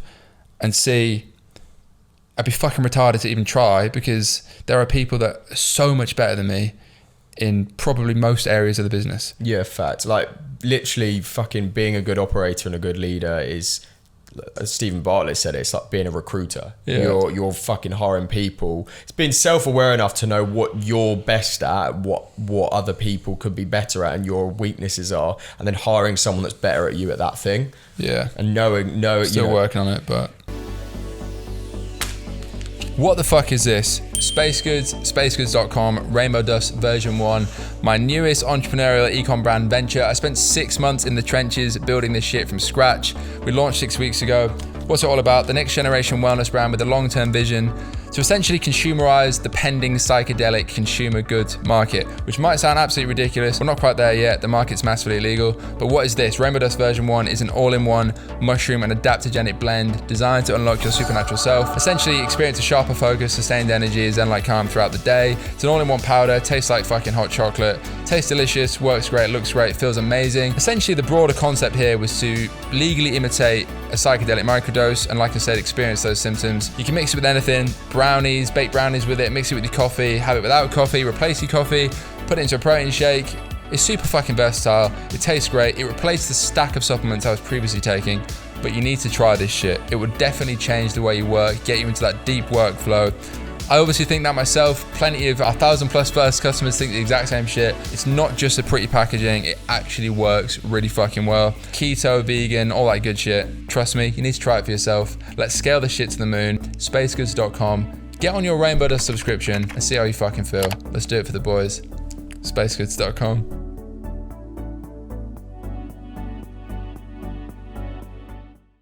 You've recognized, you're self-aware enough, you've mentioned this before, that you've recognized with even like your past businesses that you've struggled to delegate And that's obviously a really important thing as a business owner. How are you planning to deal with that with this new business in terms of like hiring, managing? What are you doing differently? I honestly think the hardest thing, and again, I spoke with other founders about this, is knowing where the line is between like delegating, but also just fucking hustling and doing shit yourself because you're a startup. Like you're not going to hire, 20 people on a payroll when you're in your first month, no matter how much fucking funding or experience you have. So yeah, I think the answer to that, at least in my head, and again, having like super experienced investors and like mentors now, which is like not lucky to have, but it's the result of years in the game and doing certain shit and networking and stuff. I'm very fortunate to have that, and it makes such a big difference because now I'm basically getting advice on when and who to hire for what shit. So for example, one thing, I'm in the process of hiring a part-time FD right now. So effectively like 1 day a month, pay him a day rate of like $2,000 or whatever it is, to just fucking be massively like, so you've got an accountant, like management accounts, all that standard shit, or have that anyway. But like this is more because basically I never used to have like budgets and shit. It would just be like, I feel like there's always a difference between like founder accounting and actual accounting. It's like what you think you're making is never what you're making. And then even if you are making a lot of money, you're not accounting for cash flow. Maybe you've missed a VAT liability, all this sort of shit. So like, because profit doesn't necessarily mean you're in a good position, because like I just said, cash flow, stock ordering, etc., particularly in like ecom when you're buying stock. And then also prepping the business up for, and this comes down to like the whole strategic narrative and kind of shit I spoke about before, but prepping the business effectively from day one to have the actual viability to sell for 100 million quid plus, which has always been the plan, but kind of work backwards from that. And it's only because I've got experience in the game and I've had years doing stuff and speaking to people that I even think that way, because I never thought that with previous businesses, whereas now it's like, even shit like, there's so many nuggets I could go into this, but like go and watch the Alex Packham episode, who's one of my investors, by the way. Fucking super smart guy, sold his business to Adobe for a fuckload of money. Content cow. Yeah. So like these are people that have actually done it. Like they're not some fucking drop shipper that's flexing or whatever. Like they've actually made like big fat fuck you money. Do you know what I mean? And it is very different to, the mindset's very different. So like one specific thing that he said to me is like, consistent growth, even if the numbers are smaller, is more attractive than bigger numbers, but actually you stalled the growth because you went too quick and now you're scaling down for a quarter and that sort of shit. I never used to think like that. So for example, hypothetically speaking, I would rather do 100 grand this month, 150 next month, 175 the month after, 200 the month after, 220 the next month, rather than being like, we've done 100 grand this month, let's try and do 300 next month, and then let's try and do 750 the month after that. It allows you to hypothesize as well, and obviously you've been doing that a lot in terms of like feedback and things like that. You can adjust, you can relay the foundations necessary to then scale to the next stage. I think that's really important, because you may go to like A to fucking Z before A to B, when really there's things that need to be changed at A or B before you get there. Exactly. So one of the, I feel like gems I dropped on, I think it was Fraser's pod that I mentioned before, that ultimately I learned the hard way, was don't just scale because you can, like scale because it makes sense. So what I mean by that is that people will see, and I was the exact same, we're getting a ROAS on fucking Instagram ads, let's just 10x the budget and we'll 10x the revenue, right? And especially when it's like a dropshipping model, a hybrid dropshipping model.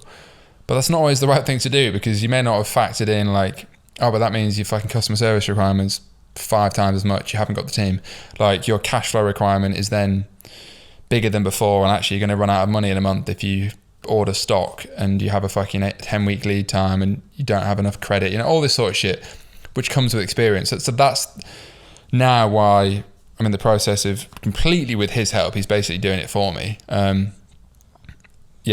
a part-time FD. So like, and again, I'm very transparent with these guys. Like I was on a call with 2 of them last week, and like, I just say, look, I don't know what the fuck I'm doing with this side of shit, but I know how to scale things, and I know how to brand stuff. I know how to sell product, but I need someone that just makes sure I'm on the straight and narrow and not about to get fucked in the arse again like I did before. Mate, that is actually the thing in like the businesses I've built that's always worried me. I feel like with a business, before you hire people and delegate, you need to know how to do everything to a certain level. 100%. So you know if the person that you're bringing on, if they're doing a good job or not. Yeah. The one thing that I've always found difficult is with accounting, a lot of it's fucking still haven't got a clue about, and same. it goes straight over my head. You know, there's basic shit, you know, that we all know, but that's the one area of business that I think you could be a shit accountant and the business owner wouldn't have a clue if you're doing if they're doing a good job or not. Agreed. I think that's why it's so important for shit like that, and like genuinely as well, but certainly for like mission critical shit like that, which again is stuff no one's speaking about on YouTube. It's all about fucking ad spend. The shit that will kill you is running out of money. Simple as that. I learned that the very hard way. It's very unglamorous. It's very boring. It's not cool. There's no fucking Lambos. Everyone talks about marketing, not even product, by the way, which we kind of touched on the last episode that went out with the Purdy and Fig guys. No one's talking about product. They're all talking about, and I say no one, I mean like the DC community broadly online, certainly the people that make the most noise, you know, YouTube, Twitter, all that. They're all talking about marketing spend. No one talks about product. It's revenue. It's not even profit. Less so, yeah.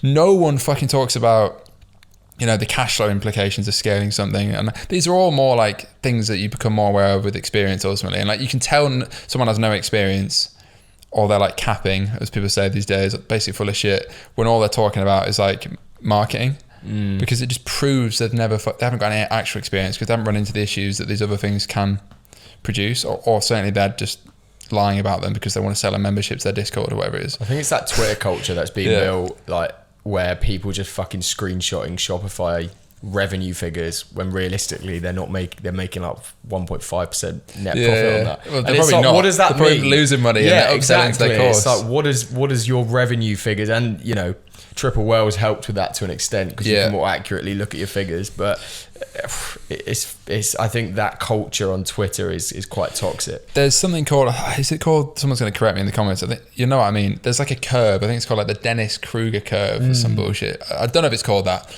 It basically means there's like a curve where you go from knowing nothing to thinking you know everything, to then actually when you know way more you realise you know nothing.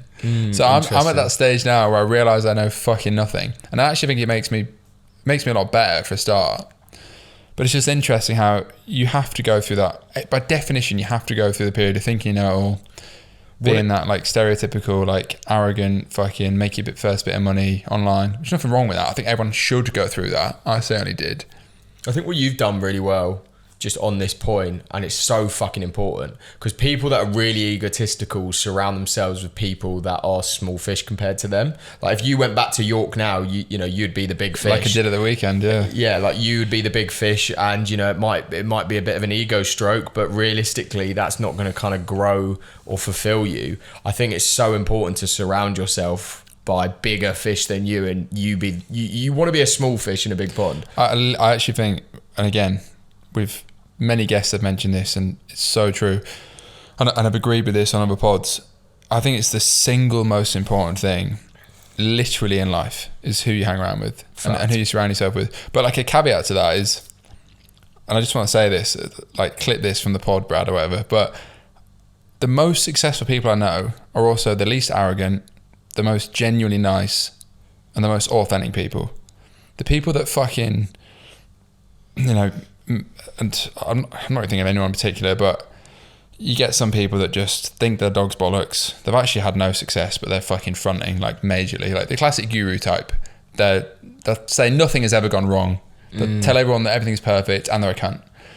The most successful people in the world, like, well, certainly that I know, are just, like I said, genuinely nice people and just very authentic. Because they're fulfilled. I think like if you're trying to prove something, and at least all the people I hang around with or what look up to are that, you know, there's never any excuse to be like just a cunt. And there's a lot of people that are these days. Because it comes from a deep-rooted insecurity. If you're trying to fucking prove something, it's because you're insecure yourself. Those people you hang around with are fulfilled, and they don't need to do that shit. It's like you normally find that the billionaires are the ones rocking about in shorts and a baggy t-shirt. No, 100%. So true. Like, yeah, I mean, just look at some of the guests I've had on the pod. Like I keep saying, like like 0.001% like financially successful, but they're like the nicest people ever.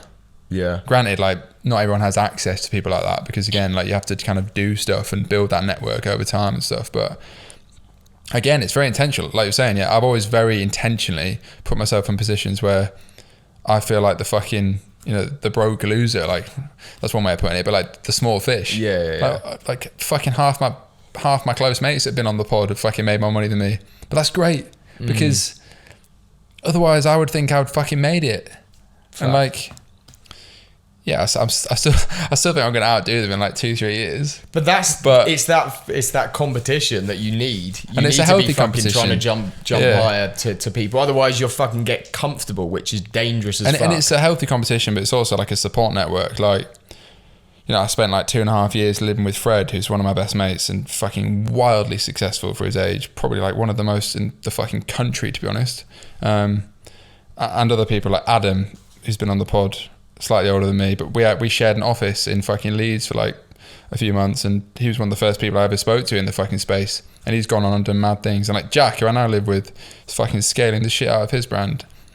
What's your advice then for like people who like are in that position where they're just thinking, how the fuck can I find those people? Because again, that is literally the most common question I get in DMs. Yeah, it must be. And every single fucking time, I've stopped replying to a lot of DMs at this point, because do shit. It's finally getting to the point where I actually just get too many, and I'd never thought we'd get to that point, because I do not consider myself fucking public figure or any of that bullshit. But I guess it's such a committed audience, so I appreciate all the messages. But I guess to answer that question, the first thing is no one fucking grows up with a bunch of entrepreneurs. So like recognize that it's normal. Like, I certainly didn't. No one else I know did, really. The next point is you have to just be uncomfortable and put yourself out there. Like I said, I flew to Singapore. Like, that's not an exaggeration. I flew to Singapore by myself on an economy ticket. I fucking went to an event. Do you know how scary that is when you're like 21? Anyone be shitting themselves.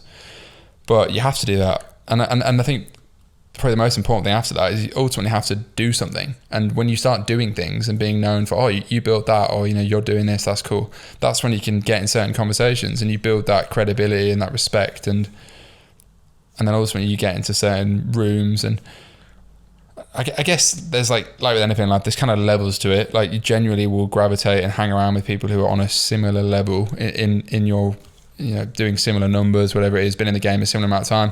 Like, I'm not fucking hanging around with, I don't know, owners of Premier League football clubs, am I? Because they're like billionaire level. Not that I have to get to that level, but, you know, you'll genuinely find yourself with people that are doing similar shit. Yeah, like when you fucking met Fred, he wasn't at the level he's at now. Like, you yeah, find people and you grow together. We're doing like the same shit. Yeah. Exactly that. That's the most important thing. Finding people and growing together rather than just trying to join the conversation later on. Because that's something that kind of pisses me off. Like, I get people that message me from like my past or whatever. Suddenly they want to be my best mate. Probably less so now. It probably used to happen more when I was like flexing cards and shit. But it's like, you weren't fucking interested in speaking to me when I was 19 years old and fucking couldn't sell a t-shirt online. Suddenly now you fucking want money and advice. I think that happens to everyone. I think as well, like, a big thing that people like don't talk about is like, just don't be a stiff cunt. Like, oh, so true, mate. Like, people don't be a virgin. People think that like networking is this thing where you have to go in with like this business mindset, like you're in an interview or something. Yeah. Just fucking be yourself. And like, the best networking I've ever done was getting pissed with people in foreign countries. And strategic send. Yeah, honestly though, like, and I never even thought about it. It was just natural. Like, just be your fucking self. And it's so obvious when you're putting something on. It's painfully obvious. Yeah. Like, I'll get voice notes off dons that watch the pod that like pitch into like, and I fucking, yeah, it's great. Like, I appreciate the message or whatever, but they're like pitching to work for, I don't know, the pod or something, and they're on about like, I don't know, it's just fake. Do you know what I mean? Like, fucking, like an ulterior motive. Using big words and shit. It's like, just speak how you fucking speak, mate. No one cares. I don't know, but yeah, basically just be yourself and be real. Innit? And I think don't have like an ulterior motive. Like, genuinely try and build fucking real relationships. Yeah, exactly. Because, and also, real relationships are built like when you're not just talking about like business and shit, which is why which is what I think a lot of people miss. They'll go to like, I don't know, a fucking event. And I don't even know what events people are going to, but like, you know, they'll think of like networking, like you said, as like this kind of professional endeavor, like dick swinging contest. Yeah, like just fucking go and speak to people. Like you wouldn't go on a date with a girl and fucking have a script of questions, although I know certain people have actually fucking done that and they wouldn't have very good with girls. Like, just go and be yourself. Like let whatever happens and let it flow. And yeah, I think that's the most important thing. So it's a question I wanted to get onto because it's something that I had this big goal for a while of like, you know, little time ago now, of that 7-figure run rate was like that big goal for me. And I always had that for like a few years. And then when I hit that, it's this thing called gold medal syndrome, where you hit, you know, gold medal. It's like it's a known thing that Olympians, they hit that gold medal that they've been working their whole life for, and it's this empty feeling. And again, people say that about like exiting a company as well. It's this empty feeling. And I know certain people go to the extent of saying they feel depressed because they lose their purpose, etc. Maybe a bit too far fetched if you know, you're getting a huge fucking multi-9-figure exit. Yeah, I'd rather feel empty in a car than empty on the streets. But what are your thoughts there? Because you talk about this huge exit. Like, do you think that really the exit is the goal, or do you think the journey to that exit is the goal? And are you worried about getting that gold medal syndrome? Yeah, so many points. I think I've been grossly misunderstood by my own parents in this respect, and probably people that don't understand like the mind of true entrepreneurs a bit. In the sense that like I've always spoken about, ever since I was like 12 years old, wanted to do like big things, whatever that is. And I guess now it's, you know, a big thing would be building a fucking £100 million revenue business, maybe £1 billion valuation business, whatever. The reason I want to build something big is because if it's bigger, then it's impacting more people just by default. And if it's impacting more people, it's worth more by default, you know, basically. And, you know, like, easy example, obviously, like someone like Jeff Bezos has ultimately impacted more people's fucking lives than probably anyone else. Like on a, I don't know, you know, a product monetary perspective, he's made more millionaires than anyone else, probably through FBA, all that sort of stuff. And as a result, he's the fucking richest man in the world, or Elon Musk is, but he's one of the richest men in the world, right? I don't think he ever went out to try and make $200 billion. Went out to try and solve a problem, which was fucking selling shit online, and obviously did it very well. I would just rather try and go, like, again, some people just have different views on this. Like, guy I had on previous episode, or maybe it hasn't come out by now, but he runs a clothing brand, and he was very clear, like, he's quite a bit older than me, and his view was, I don't want to build like, you know, £100 million revenue. I just don't. And that's cool. I fucking respect that more than people that lie about it. But for me, I just think, I just have this gut feeling that I want to do something big, and like if it's bigger, it impacts more people, and ultimately, yeah, I could fucking potentially make a load more money from it. But it really isn't about that. Like, the money for me was always just, I want to be able to do what I want, when I want, with who I want, how I want. So to do that, you need fucking a lot of money. So millions and millions, really, because, you know, you can invest it and never have to work again. But I've never had any doubt in my mind that I'll reach that point, whatever that is, fucking 30, 50, 100 million quid in net worth. Like, even when I was fucking, everything was going wrong, it's never crossed my mind that wouldn't happen, because I know I'm capable of it. But like, it comes from a place of I genuinely want to have a positive impact. And again, it sounds like all grandiose and shit, but that actually is what drives me way more. But probably particularly because I've had a taste of like that millionaire lifestyle. Because ultimately I have. I was fucking driving like Ferrari, living in a penthouse. Like, that shit ain't cheap. And like, yeah, I've had a taste of that. And granted, there's obviously levels to it. Fucking, I wasn't flying private jets, but I think that little, you know, the taste of that over the years, like, does make you realise that you probably put two and two together and think, all right, so this is what I'm doing with this much money. You know, if I fucking got 100 million quid exit, what's the difference? So that's why now I wanted to focus on something that actually was like, firstly, like creatively interesting, like passionate about it from like a creative standpoint. So like, if I never got paid from it, would I still want to work on it? Yeah, probably, like hypothetically. But then also something that can, you know, an industry and a product, that sort of product that can, you know, have an impact to people's mental health, etc., etc. So it genuinely is beyond just the fucking monetary point. is what I'm saying. So that's kind of the first thing, just to clarify. Because I think a lot of people got me wrong in the past and thought it was some materialistic cunt, but I'm actually not. I just like cuddling my dog and fucking wearing pink shit. Like it's much more honest and pure than probably what maybe some people thought of me when I was younger. But that's the first thing. But yeah, the whole gold medal syndrome thing, I completely understand that to an extent, because again, there's obviously levels to it, but maybe for me, like the goalposts were like get my first car, which was, you know, relative to doing a few million in revenue, whatever it was at the time. Then I reached fucking, I guess, got to like 8-figure run rate point in 2020, and that was kind of mad. But like, then the goalposts move again, and it's like, you know, see a certain amount of money in the bank account for the first time, and then suddenly you fucking don't care anymore because the goalposts have moved again. So yeah, and obviously there's levels to it. Like I genuinely feel like I've done absolutely nothing with my business career at all. But I guess for like a young person, I have. So do you know what I mean? I think as well, I've answered that question. Yeah, fucking rambling. I think it fucking comes back to as well, and you mentioned that before, that brand owner, and it's true. Like I think a lot of people come into the space and they see a lot of people making these fucking huge 8-9 figure exits, and people as a result think, oh, I want that. But realistically, you know, someone that's doing a couple of $100,000 a year might actually be happier than someone that's doing, they probably are, in most cases, not 8-9 figures a year, because realistically it's going to be a less stressful business, more of a lifestyle business at that level, and it may be more suited to you. So I genuinely think like the big thing is just fucking know what makes you happy, and don't just do something because of the monetary value of it, because a lot of people are way happier at those slightly lower levels. Like, I fucking found this now, like, to be honest, building a team, that every new employee that we bring into my business, like, it gets fucking more and more stressful. And it's just one of those things of like realigning of what actually makes you happy. You know, the goal is important, you know, what that goal is. But at the same time, I think you need to reassess, like, consistently, is this making me happy? Like, because that's, at the end of the day, like, that's what being a business owner is. You're doing something so you get that freedom. And if you're scaling a business to a point where you're losing that freedom, then it could be a different story.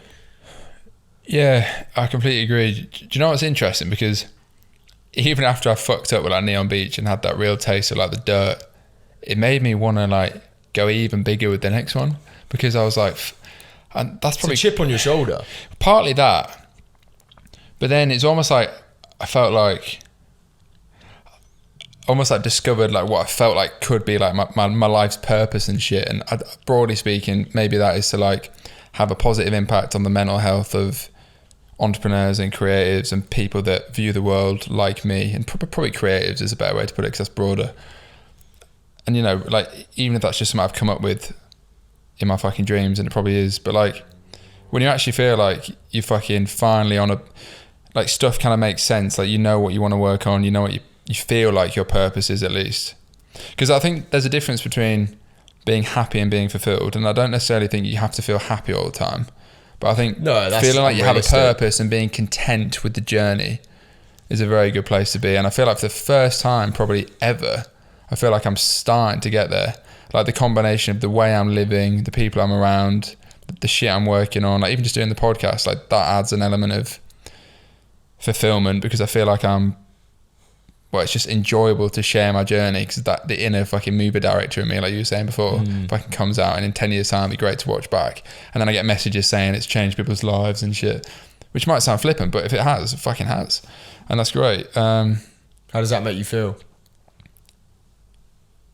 Like, what I think of what I'm doing is obviously what I actually am doing, because like I think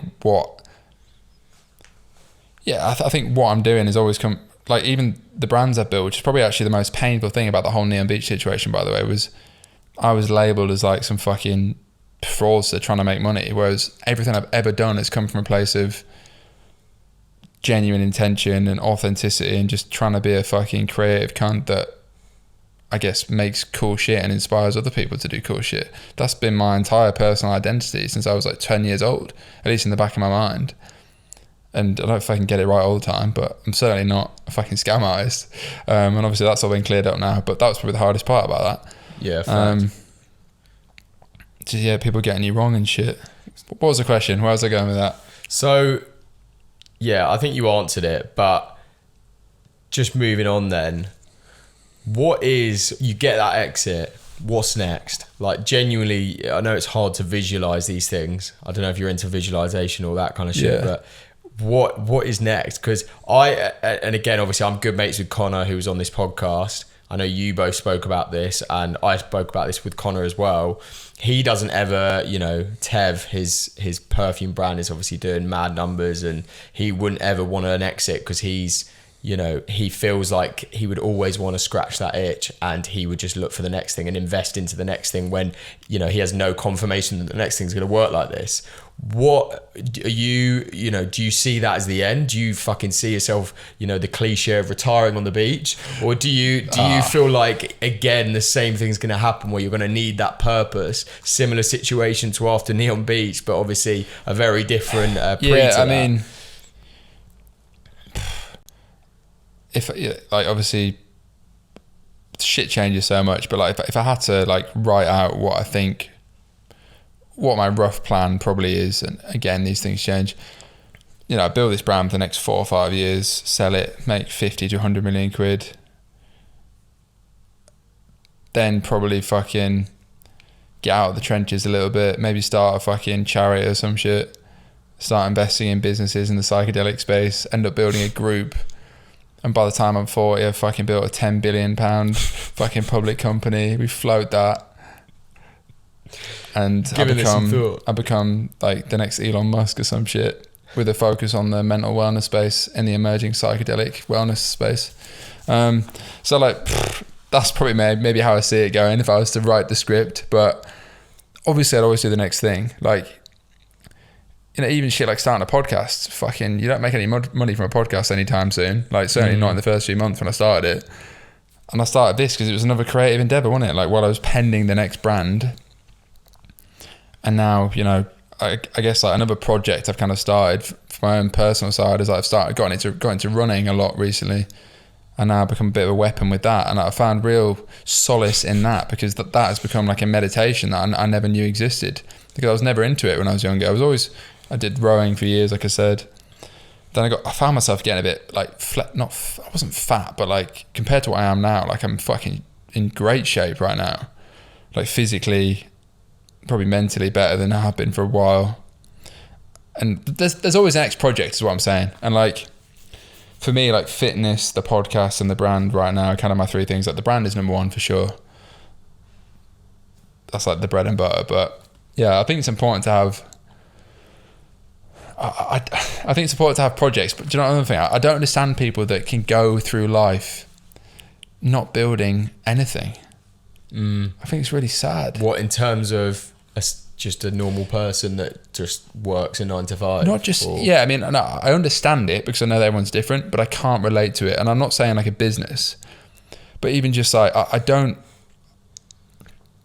certainly can't relate to it, and probably anyone watching this podcast can't relate to it, but I don't actually get how someone can like just work a job that they don't necessarily like, which is unfortunately a lot of people, but then also not even have like a personal project outside of that, like well, I think to get fit or something. Well, I think you're blinded. Like, how are they satisfied? But when you're in this game, I think you're so in the game and you're so blinded by the passion of being in the game that it's hard to actually understand from outside people how fucking hard it is what we're doing, and like being how high pressured it really is, like, but I just mean like even shit like wanting to get in like shape, like having some, like for me, like the human condition is to fucking improve yourself. Like that's what life's all about. Like feeds into every part of like your life. The slogan of this pod is the creative pursuit of a greater self, which sounds fucking gay or whatever and like cringe,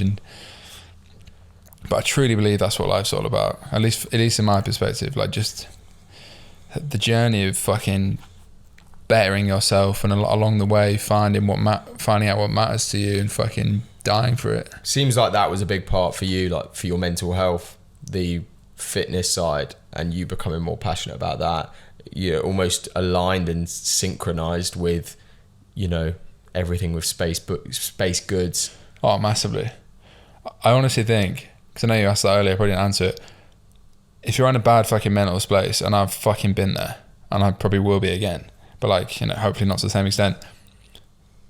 I think the most powerful thing you can do that's free is just fucking exercise and get in great shape. Fact. And particularly well. running. Routine, yeah. Don't drink alcohol. This is not, I mean, certain wine, but that doesn't help. Red wine's supposed to be good for you before bed. Red wine doesn't help if you're in a bad place. But yeah, like I'd always gone to the gym. I always had a decent routine. I guess I lost my routine to an extent when I wasn't working on stuff. So that kind of left a lot of empty space in my head. Too much time to think, and I think a fucking lot, way too much.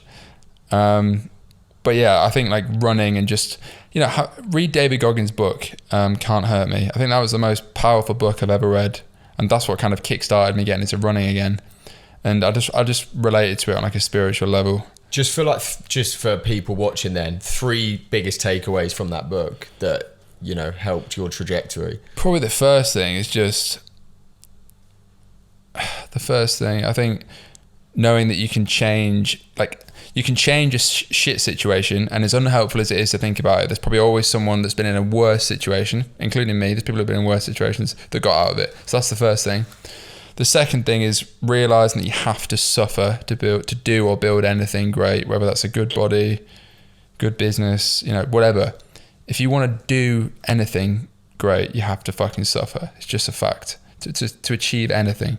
And in certain ways, I'm not saying you have to fucking get tortured, but, you know, like in the gym, if you want to do well, it's going to hurt. If you want to get quicker at running, it's going to hurt. Like I did a run earlier, it fucking sucked for 20 minutes. But then I saw the time and I was like, fucking hell, I'm getting quick. So that's probably the third thing. I think this was the thing I think about so much now, particularly when I'm on a run, because it's like it's easier to relate to like a physical endeavor than maybe building a business, which is like much longer term.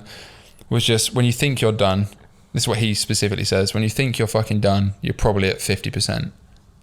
In terms of like, nice. Again, that's easier to relate to like a physical exercise. So when you want to quit, like in a run, you can probably keep going twice as far. Like you physically, scientifically can. Well, you give up mentally before you give up physically. Exactly. So yeah, I've kind of like thought about that a lot, even probably more in like a fitness respect, but it kind of ties over. And like, you know, when you think something's bad, like you're a fucking bad motherfucker deep down. I feel like everyone's got that like dark side in them, and like everyone can access that point. That's what I had to access to get out of that fucking hole. I looked myself in the mirror and said, I'm a bad motherfucker and I'm going to do something great again.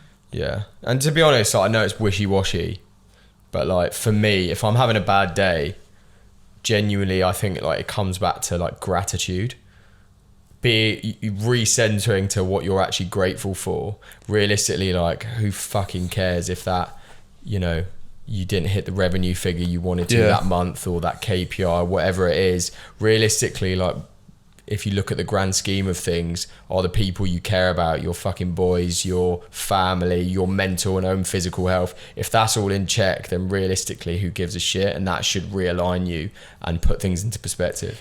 Yeah, so on that, one thing I started doing recently, and this is definitely in a fucking overshare, but like I forced myself to start doing it a few months ago, and I actually think it's helped, is that every fucking day, maybe I missed a few days now and then, but every day on my iPad, I could do it in a notebook, but I write down a list of things I'm grateful for. Yeah, I do the same. And also I write down a list of, I guess, effectively affirmations. So to give you some examples, I'm not going to read off the whole list, but I write similar lists every day, probably it's just repetition. But like I'll write shit like, I'm grateful for my physical and mental health right now. I literally do the exact same affirmation. Because without that, nothing else matters. Because it's funny, when you get ill, you don't give a fuck about your Facebook ads. Do you know what I mean? Like, this is a fact. I write shit like, I'm grateful for the opportunity to be in the trenches, because so many people in a third world country would die just to have the chance to work on something great. What's another one? I'm great. One thing I've started writing, and it's only really recently that I've been able to actually think this, is I'm so grateful for the failures of the past, because they're going to be the greatest gift ever that no one else has, or certainly no one else I know has. And then other shit like the affirmations, I will literally, and this might sound ridiculous, but I'll write shit like, I'm a bad motherfucker capable of literally anything on earth. Yeah. And like just shit like that makes you think. And like I'll write stupid shit like anything I desire, I will attract. Like shit like that. It sounds I'm wishy-washy. Such a believer of that shit. It does actually help because it. And Andy Tate actually, who was nearly going to come on the pod, a very controversial character. You know, he's hilarious. He messaged me on Twitter, or he replied to my tweet saying he would come on like next time because we tried to get him on when he was in London. But he did a video about this, and again, people probably see one side of him, but I related to it a lot actually. It's kind of some of the stuff I started writing I got from that because he said, like, you need to believe you're the fucking man before you've ever done anything. You know, whether that's with women, with business, with fitness. Like if you're a fucking loser, which we all are when you start out, like whatever, in some way, or we all feel like that at some point. I certainly did like a few months ago, but like just telling yourself, forcing yourself to change that mindset, like believing you're the fucking man, you know, in any respect is literally all it is. But like writing it down just trains your subconscious almost. And I do genuinely feel a benefit from it. I think there's like, I don't know, like my friend Joe, who came on my podcast, again, Jordan Plan, you need to get him on yours. Yeah. He's, I think Joe and Ollie mentioned this on when they were on, but they're business partners, and he's like a big believer in energy and, you know, being around your friends and how that can really drive energy and, you know, attract certain things. And I think there's two forms of energy. There's one which is, you know, writing things into existence, as you just said, and then being around like-minded people that talking about these things can help drive that. And yeah, I'm such a believer of that, the affirmations and what that can actually do for you, because realistically, if you don't believe something, it's not going to happen. If you don't actually talk about it, it's not going to happen. I think it's such a big thing. Yeah, I think the problem with that is that people get the misconception that anyone else is implying that writing it down and doing no work makes it happen. More. It's that writing it down, exactly. That did shit to people. That got people confused. Well, they think they thought that they could just write something down and like fucking poof into existence, and that's the difference. That's the problem. You can do that shit, but if you haven't got the action to back it up. Andy Frisella, best podcast ever, by the way. MF CEO, doesn't make it anymore. Go listen to every single fucking episode of that. He makes a new one now, which I actually don't listen to that, but go listen to all that because that's the first pod I ever listened to. But he spoke a lot about this, and this is a guy that's running like £1 billion supplement business in America. First Form, it's called. He's a fucking savage. He's kind of like David Goggins in that, like he's like no bullshit, work your ass off sort of type.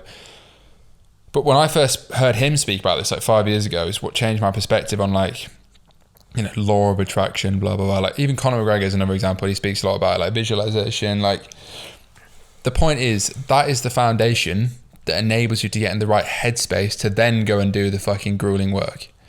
If you don't have the foundation though, you won't even start the work, or you'll do the work in the wrong way.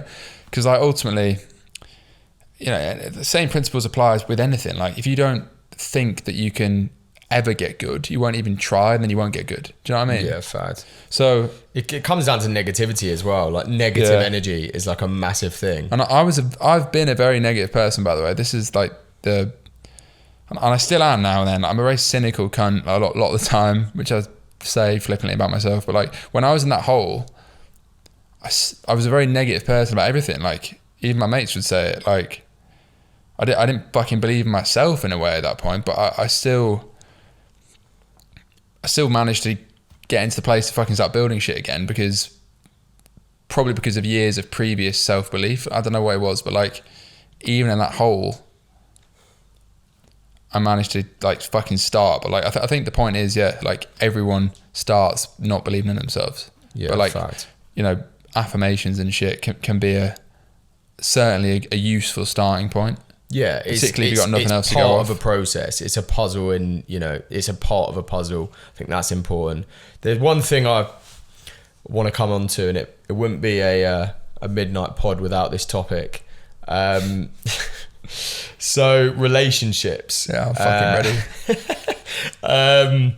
Behind, you know, there's the old saying, and again, you know, not trying to be sexist here, just it is the saying, behind every great man is an even greater woman. I think that's it. Don't fucking quote me on that. Yeah. Firstly, thoughts on, you've obviously went through a breakup whilst on this pod. thoughts got on way too much being in a for that. relationship, on it whilst being an entrepreneur and trying to build something big and meaningful. You know, is it a positive? Is it a negative? What are your thoughts on that since going through your last breakup? Yeah, look, I think the first thing is I'm the most overly romantic, poetic, fucking, arguably hopeless romantic cunt on the fucking earth. Like, I am not that guy. I'm not the Andy Tate character. I'm not that guy that's like, fuck bitches, get money. Like, I can put that fucking act on, but like, you know, at the core of it, I'm like a romantic, fucking poetic, artistic. I don't know what I'm fucking even trying to say, but like, I'm the fucking guy that probably would and has written fucking cringy love letters, you know, in certain contexts, and probably has written songs for girls and shit if I care about them. But yeah, I mean, I definitely I like the idea of like the beautiful romantic relationship, blah blah blah blah blah. But I also I'm a fucking realist, and I know the reality of certain situations, and I've certainly at this point I've been through, well, only really like one serious relationship and breakup, which was very painful. And you know, have experience with girls and relationships with women over the years. Obviously, I've never had a lack of that. So yeah, I think it's different for everyone, but like, I just want to preface that saying I'm not this fucking money Twitter cunt that's like, you know, fuck women, like just bitches, all this shit, because that's just not me. And I see a lot of that, and I think it's so fake online. But there's a time and a place. Like, if I listen to Future and fucking go to a nightclub and talk a bit, you know, do you know what I mean? Like, talk a big game with the boys or whatever. But then I'm probably more realistic, the guy that listens to fucking Somebody Else by the 1975 and fucking like wants to fucking get a tingle down my spine about my future girlfriend that doesn't even exist. Do you know what I mean? Yeah, I think. Or thinks about someone from my past and fucking deeps it. I think realistically, that's more realistic. And I've kind of gone through this. Like, I don't think it's a bad thing at all to be in a relationship in business, and I'm very much against I like completely agree. These people who are like, I'm very against these people who are like, oh, you're fucking, almost like looking down on you for going out and enjoying yourself and fucking having a girlfriend and having a social life and shit. Because realistically, why are you working hard if it's not to actually have fun, you know, as well outside of work? I think agree. What's important though, a big thing on that is that they need to be on board with what you're doing. And, you know, it's very easy to get with people who don't quite understand what you're doing, and you maybe haven't let them onto, you know, the amount of time investment needed into the thing that you're doing. They need to be on board with what you're doing, and that's fucking important. And I think when you get someone who isn't and is detrimental to that, then that's where the issue is. But you can find people that can fucking enhance what you're doing and you know, understand that you're building something for the future for the two of you. Yeah, exactly. Like, I think having a great relationship with a girl you fucking love and think is beautiful is like it's one of those pure things on earth. Yeah, honestly, like those moments from my past relationship that were good, you know, they're still good memories, and hopefully I'll make similar and improved memories with the next girl I end up in a relationship with, whoever that is. You know, there's certain ones that I'd fucking wouldn't say no to, but it's still pending. I completely agree. I think it's a bit of a cope, or like a fucking just bullshit stereotype that like entrepreneurs can't fucking speak to girls or have relationships or speak to guys, whichever way around you are. Yeah, I think that's bullshit. It's like an immature way of looking at things. But yeah, it's important that they're on the same page, especially when I think it just comes down to like transparency and honesty and communication in relationships. Like, I love the idea of having a fucking great relationship with a girl that fucking really supports my vision, and I support whatever she's fucking doing. But that hasn't happened yet, because that hasn't happened, and maybe that's quite rare. Yeah. It's not something I'm searching for, which is maybe why it hasn't happened. I think that's the better way to be, though. To be honest. I know a lot of people just focused on my own shit right now. I think I know a lot of people. If someone wants to join in, then they're welcome. His Instagram is @Mathusius. Yeah. No, slide in. No, I think like the point on that is, I mean, taking that one step further, then do you think you could, because I actually know I have a lot of friends who are business owners who fucking have work with their girlfriends in their business. think And that's a for bad me, idea. I genuinely could never do that. I think that's a really bad idea. I know a few people that have done that.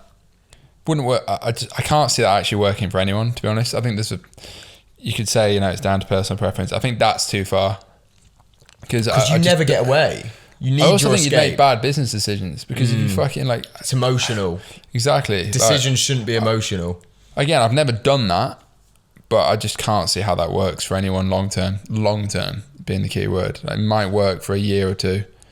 And I actually know someone that does that as well, but I mean, not for me. Connor does that. Like, he's married to, and I think it I didn't works. know- Fucking, they work together.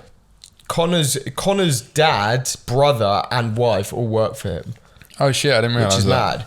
But it fucking works. I don't think Dictatorship. controversial. But I don't think it can't work. But yeah, I think there's very few situations where I think it does. And for me anyway, I'm very much a person where I do need that disconnect. Yeah, I definitely probably need that more. I've never really had that because, I mean, maybe I had an element of that when I was in my previous relationship, which is probably healthy, but yeah, that wasn't meant to be. So yeah, relationships are difficult. I think it's a skill like any other, and until you go through one, and probably like a business that goes bad, a relationship that goes bad, you learn a lot from that about yourself and other people and how to deal with other people. I certainly wasn't fucking perfect in that relationship or breakup, and you learn a lot from it. Yeah, fact. I think both it's like sides anything. probably do. You fucking gain experience, like when you fail in business. It's unlikely that you're going to marry the first person that you meet and go through 100%. that shit. Yeah, but yeah, it's a difficult one. I actually think I had a tweet that went my most viral ever tweet a few months ago. Like I tweeted about the whole dating game, how it's kind of fucked for this generation. Because in the moment I tweeted it and it got like 1 million impressions, I think like 10,000 likes, all this shit. But people obviously relate to that because I think it's hard now.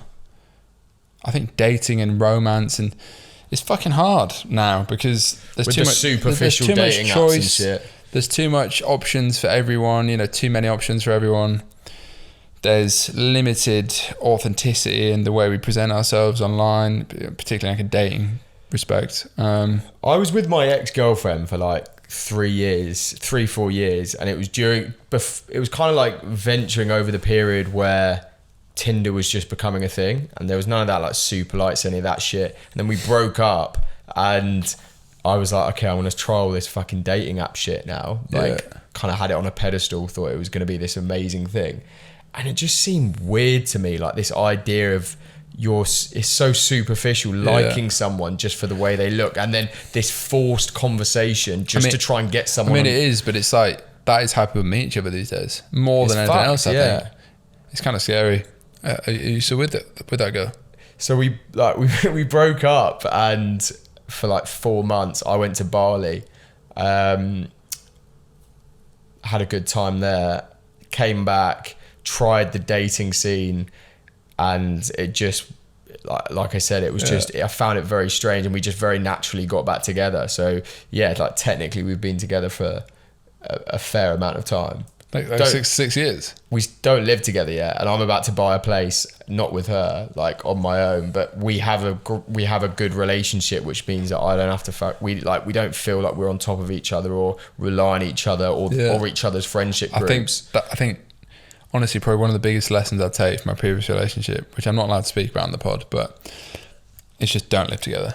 At least not too soon. So did you live together then? Would you say that Way was too like soon. the big thing? That was the kicker. Fair. Maybe it had to happen, but Do you think as well it was like because of everything going on with Neon Beach? yeah. Did you take that out on her? I mean, I lost it. It was a bad time. It was a fucking bad combination of factors, but it wasn't meant to be anyway. I truly believe that. But yeah, that probably expedited the downfall of the process because I just, So what, like, one of the final questions, we could go on fucking all night here. But definitely could. Again, there's another question. There's a final question that I know you ask a lot that we definitely come back to. But what advice do you have then from a relationship perspective? Because everyone goes through fucking breakups. I know you spoke about yours on a few of the pods. Yeah, like too many what, times. like in hindsight, are the biggest learnings from that, like that someone could take going through heartbreak? What do you mean about relationships in general, about heartbreak? Well, relationships both. in general. That you know. I mean, probably the things I would say is, I think I answered this in the Q&A. The first thing is just don't sway who you are or how you live for someone else, and whether it's a guy or a girl, or you're the guy and the girl, whatever it is. Like you should be, and it's so stereotyped, but it's fucking true. Like you should end up being like genuinely complementary to each other, rather than just, you know, usually it's kind of one that leads the process, and like you end up becoming someone else because you live how they do, or you become part of their life, or they become part of your life, rather than fucking living how you want to live, and you know, coming together. So that's probably the first thing. It's like stay true to who the fuck you are. I think take your time with shit. Like don't, you know, I'm guilty of it. Probably every guy or girl watching it has been guilty of it at some point. You end up fucking, you know, you fucking get feelings for someone. Next thing you know, you're fucking seeing each other 5 days a week, even though you don't live together, and it's just too intense. I think just like focus on your own shit, keep your distance. Not keep your distance, but like I'd probably say, you know, unless you're living together, don't be seeing each other like every day, because you lose the spark and the magic of like the romantic side of a relationship when that happens, I think. And then it becomes like mundane and everyday, which is exactly what you didn't want it to become in the first place. And it might have to become that eventually if you live together and you get married, but like certainly in like the first year or few years, I wouldn't recommend doing that. And I think the third thing is what I said before: don't live together too soon. And I think generally by too soon, I mean like probably like before you're fucking getting married, or like before you know they're literally the one you're probably going to get married to. One of the most exciting things in a relationship is missing someone, and like if you're together and on top of each other. That's kind of deep. That's very true. Like if you're on top of each other, like genuinely, some of the, and my girlfriend will probably bite my head off for saying this, but we were together when we were at uni, and you know, it's the time where it's that love is like so deep, because when you miss someone, that feeling of wanting to be with them is like pretty fucking insane. I miss that feeling, honestly. I think like loving someone or having deep feelings for someone is like such a pure like human feeling. Do you think it would distract you? I honestly miss it. Because like I know someone at top level, good friend of mine, I won't say his name, top level entrepreneur, fucking doing big numbers, several businesses. He was like ahead of in his niche, got with a girl, you know, fell head over heels for her. Happens to the best of us. She moved in with him. He had like a sick gaff, like really nice place, and just, you know, fell off the ball with you know, his business was still doing numbers, but wasn't fucking, he kind of got very comfortable and got so engrossed in his relationship that his competitors caught up with him. Yeah. Do you think if you found that person now, you know, in the early stages of your business, when this is your baby, how do you think that would affect you? So it's such an interesting point, because it happens to everyone, by the way, not just me. Plenty of my mates that have been on the pod have been through similar shit, even though they probably wouldn't let it on and probably would never speak about it like I would. I think relationships for anyone and falling in love and all that shit can be a real test, particularly for an entrepreneur. I don't know. I think now I wouldn't let it have a negative effect, but like love does crazy things to you. Yeah, it really does. It's the ultimate drug. Like whether it's love or you think it's love, like, you know, deep romantic feelings for someone can consume you. And fucking everyone's been there. I mean, I certainly have. I'll be the first to say it. Like, if you really fucking like someone, they're on your mind all the time. Nothing else matters in that time. Yeah, and then it's like almost everything you do is waiting to fucking see them again. And it's a beautiful feeling, but it's a dangerous one. And anything that's that intense and quick usually has the potential to crash down just as quick. Yeah, so like, it's deep. Yeah, that's why I say, like, you know, stuff that's built on better foundations can usually last longer, whether it's business, relationship, all that shit. But to answer the question, I think it could work. Now I've got more experience. I guess I'd probably be like fucking scared of getting feelings again, to be honest. I don't know. It's kind of deep, but I think it could work. I think if you're on the same page, it can definitely work. If you just communicate and you're similar people and you get each other and you view the world the same way, it can definitely work. But I think particularly like as a young guy or girl, like fucking, you know, feelings can crush you. Yeah, fucking. And we've all been there. Can be toxic. Have. I think, like you said, it just needs to. You need to fucking lay it on the table early. You know, realistically, if you were to fall in love, you got to tell them about what I you're hope building. it'll happen again. It's a beautiful process. I'm sure it will. I'm sure it will. I just haven't found that person yet, or at least they fucking haven't found me yet. Whatever, whichever way around. It happens when you least expect it, as they always say. So finally, then to round off, I think in midnight pod fashion, 3 things. Yeah, fuck. You wish you knew. I always put pressure on people to say this. It's a hard one. 3 things you. 3 bits of advice. 3 bits of advice you wish you could tell 18-year-old yourself to your 18-year-old self. Christ, I'm gonna have to drop some absolute fucking vile knowledge bombs here. 3 bits of advice, and there's probably 100 I could give, but I'm gonna try and pick out 3 instinctively. I think the first is, if you have good intentions and always ultimately try and do the right thing, and you're a good person and you're not a cunt to anyone, then that will always pay dividends, even if in the short term it's not as profitable. So always fucking lead with good intentions. I think I've always done that, and it pays off with relationships and reputation and how people see you.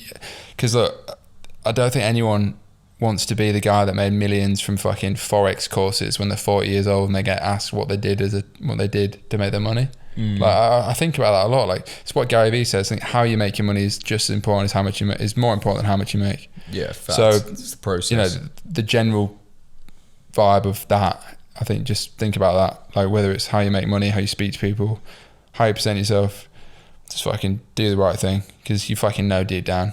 So that's probably the first thing. Second is, I think the biggest risk when you're young is taking no risks. I really, really do. So, I mean, I did a lot of that. So I would advise myself to do as much of that as possible. And whether that's, you know, starting a business, be willing to fucking lose money for experience, because fucking experience, like I said before, experience and connections are way more valuable than money. Like way more valuable. So, you know, be willing to do that. And part of that probably means ignoring your parents and maybe teachers or whatever that advise you not to do it, because ultimately, like a bonus point on the second one, don't listen to people that fucking haven't done anything remotely similar to what you want to do. And that might feel rebellious and like bad at first, but it's literally the only way to go. Like, don't fucking listen to your parents unless they've built a business, if that's what you want to do. So that's kind of the extra point, to take the risks, because the riskiest thing is none. What's the final point? Have a sickening self-belief and a sickening work ethic. Yeah, and I think I've always had that, and people don't see, you know, behind the scenes. Like, I think anyone that's done anything of any significance in any realm of life had firstly a sickening self-belief, and sickening is a funny word, but it's true, and also just a sickening work ethic. Like, I've always deep down known that, like, if it comes down to it, me and anyone else getting on a fucking treadmill or whatever it is, you're getting off first, or I'm gonna fucking die trying to beat you. And I actually believe that, and that's why I like a lot of like the physical exercise stuff to push myself along. But yeah, it has to start with a disgusting, almost arrogant level of self-belief, because that's where everything starts. And then you fucking make it happen with the work ethic, because no one has ever done anything great without, like I said, a sickening work ethic and putting in the fucking hours every single day for years, probably decades. And that's why you have to love it, because otherwise you're going to fucking give up. And yeah, we ain't giving up. Fucking hell. I don't think I can add to that. That's probably what I'd say. There's a lot of probably extra things I could think, but power. Like, I think that's it, really. Like, fucking, it's such a good point. I genuinely think just love what you fucking do, and you believe in yourself to the extreme, doing what you fucking love, and you will fucking make it. Yeah, mate, like, Matt, I think this is it's been a pleasure. A classic episode. A classic episode. We've gone pretty deep at times. A bit of a blur, to be fair. Probably go down a million things, can we? But I think it was interesting to reflect from my side, certainly. And I sit in this chair for the first time, which is very uncomfy. And you feel like we've covered all you wanted to cover? Yeah, I mean, geez. Yeah, There's always going to be more done like shit. 2 hours, haven't we, or something? So there's always more. But yeah, I think it's therapeutic for me to speak about shit. There's probably certain things I've mentioned here, certainly for the first time, that I've never mentioned. And there's probably always more things that are going to come out because I'm, like I said, trying to just be super real with all of it. And we'll have to make this like a yearly tradition, like an annual recap of a Matt episode. And hopefully, ultimately, like the whole premise of this pod is, it's therapeutic for me. It's fun to do whatever. We drink wine and shit. I genuinely enjoy doing it. But I know and I hope and I know that fucking certain people listening to it will fucking get like not severely, like deeply, they'll be fucking impacted by it, like ultimately. So fact. Whether that's sharing experiences or relating to it or being at an age where I was, where I said that certain things. And and the whole idea of this pod broadly is it's never from a place of I fucking made it, let's make a pod. I'm in the process of trying to make it. I've done some interesting shit that's relatable. I think I've got a relatively interesting story. We share it with guests. It's just documenting the fucking process because and doing it in an authentic way. That's the key thing. Because there's so many people documenting stuff and putting content out, but there's an ulterior motive. It's clearly not authentic. They're presenting themselves in a certain way.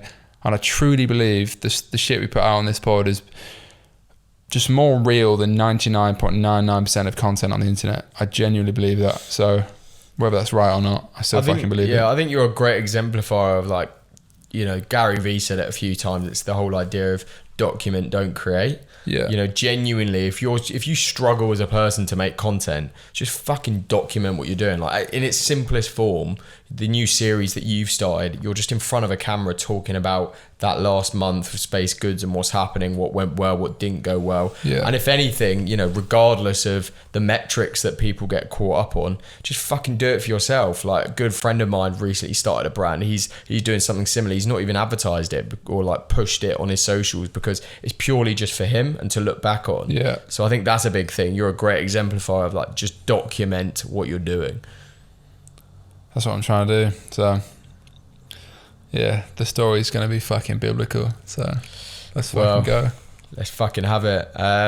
Well, I mean, I'll do the outro again, I guess. Yeah. Go for it. Fucking, you on Apple Music? We're on fucking everything. All right, Apple Music, Spotify, YouTube. Subscribe to us on YouTube. Give us a comment if you enjoyed this episode. Give us 5-star on Spotify. That's a good one. Also on Apple Music. I don't really know how it works on that platform, but we'll see you next week. I won't see you, but Matt will see you next week on Midnight Pod. Subscribe to the pod. Fucking leave a comment. Tell a friend. Let's grow this fucking thing to the fucking moon. See you next time. Peace.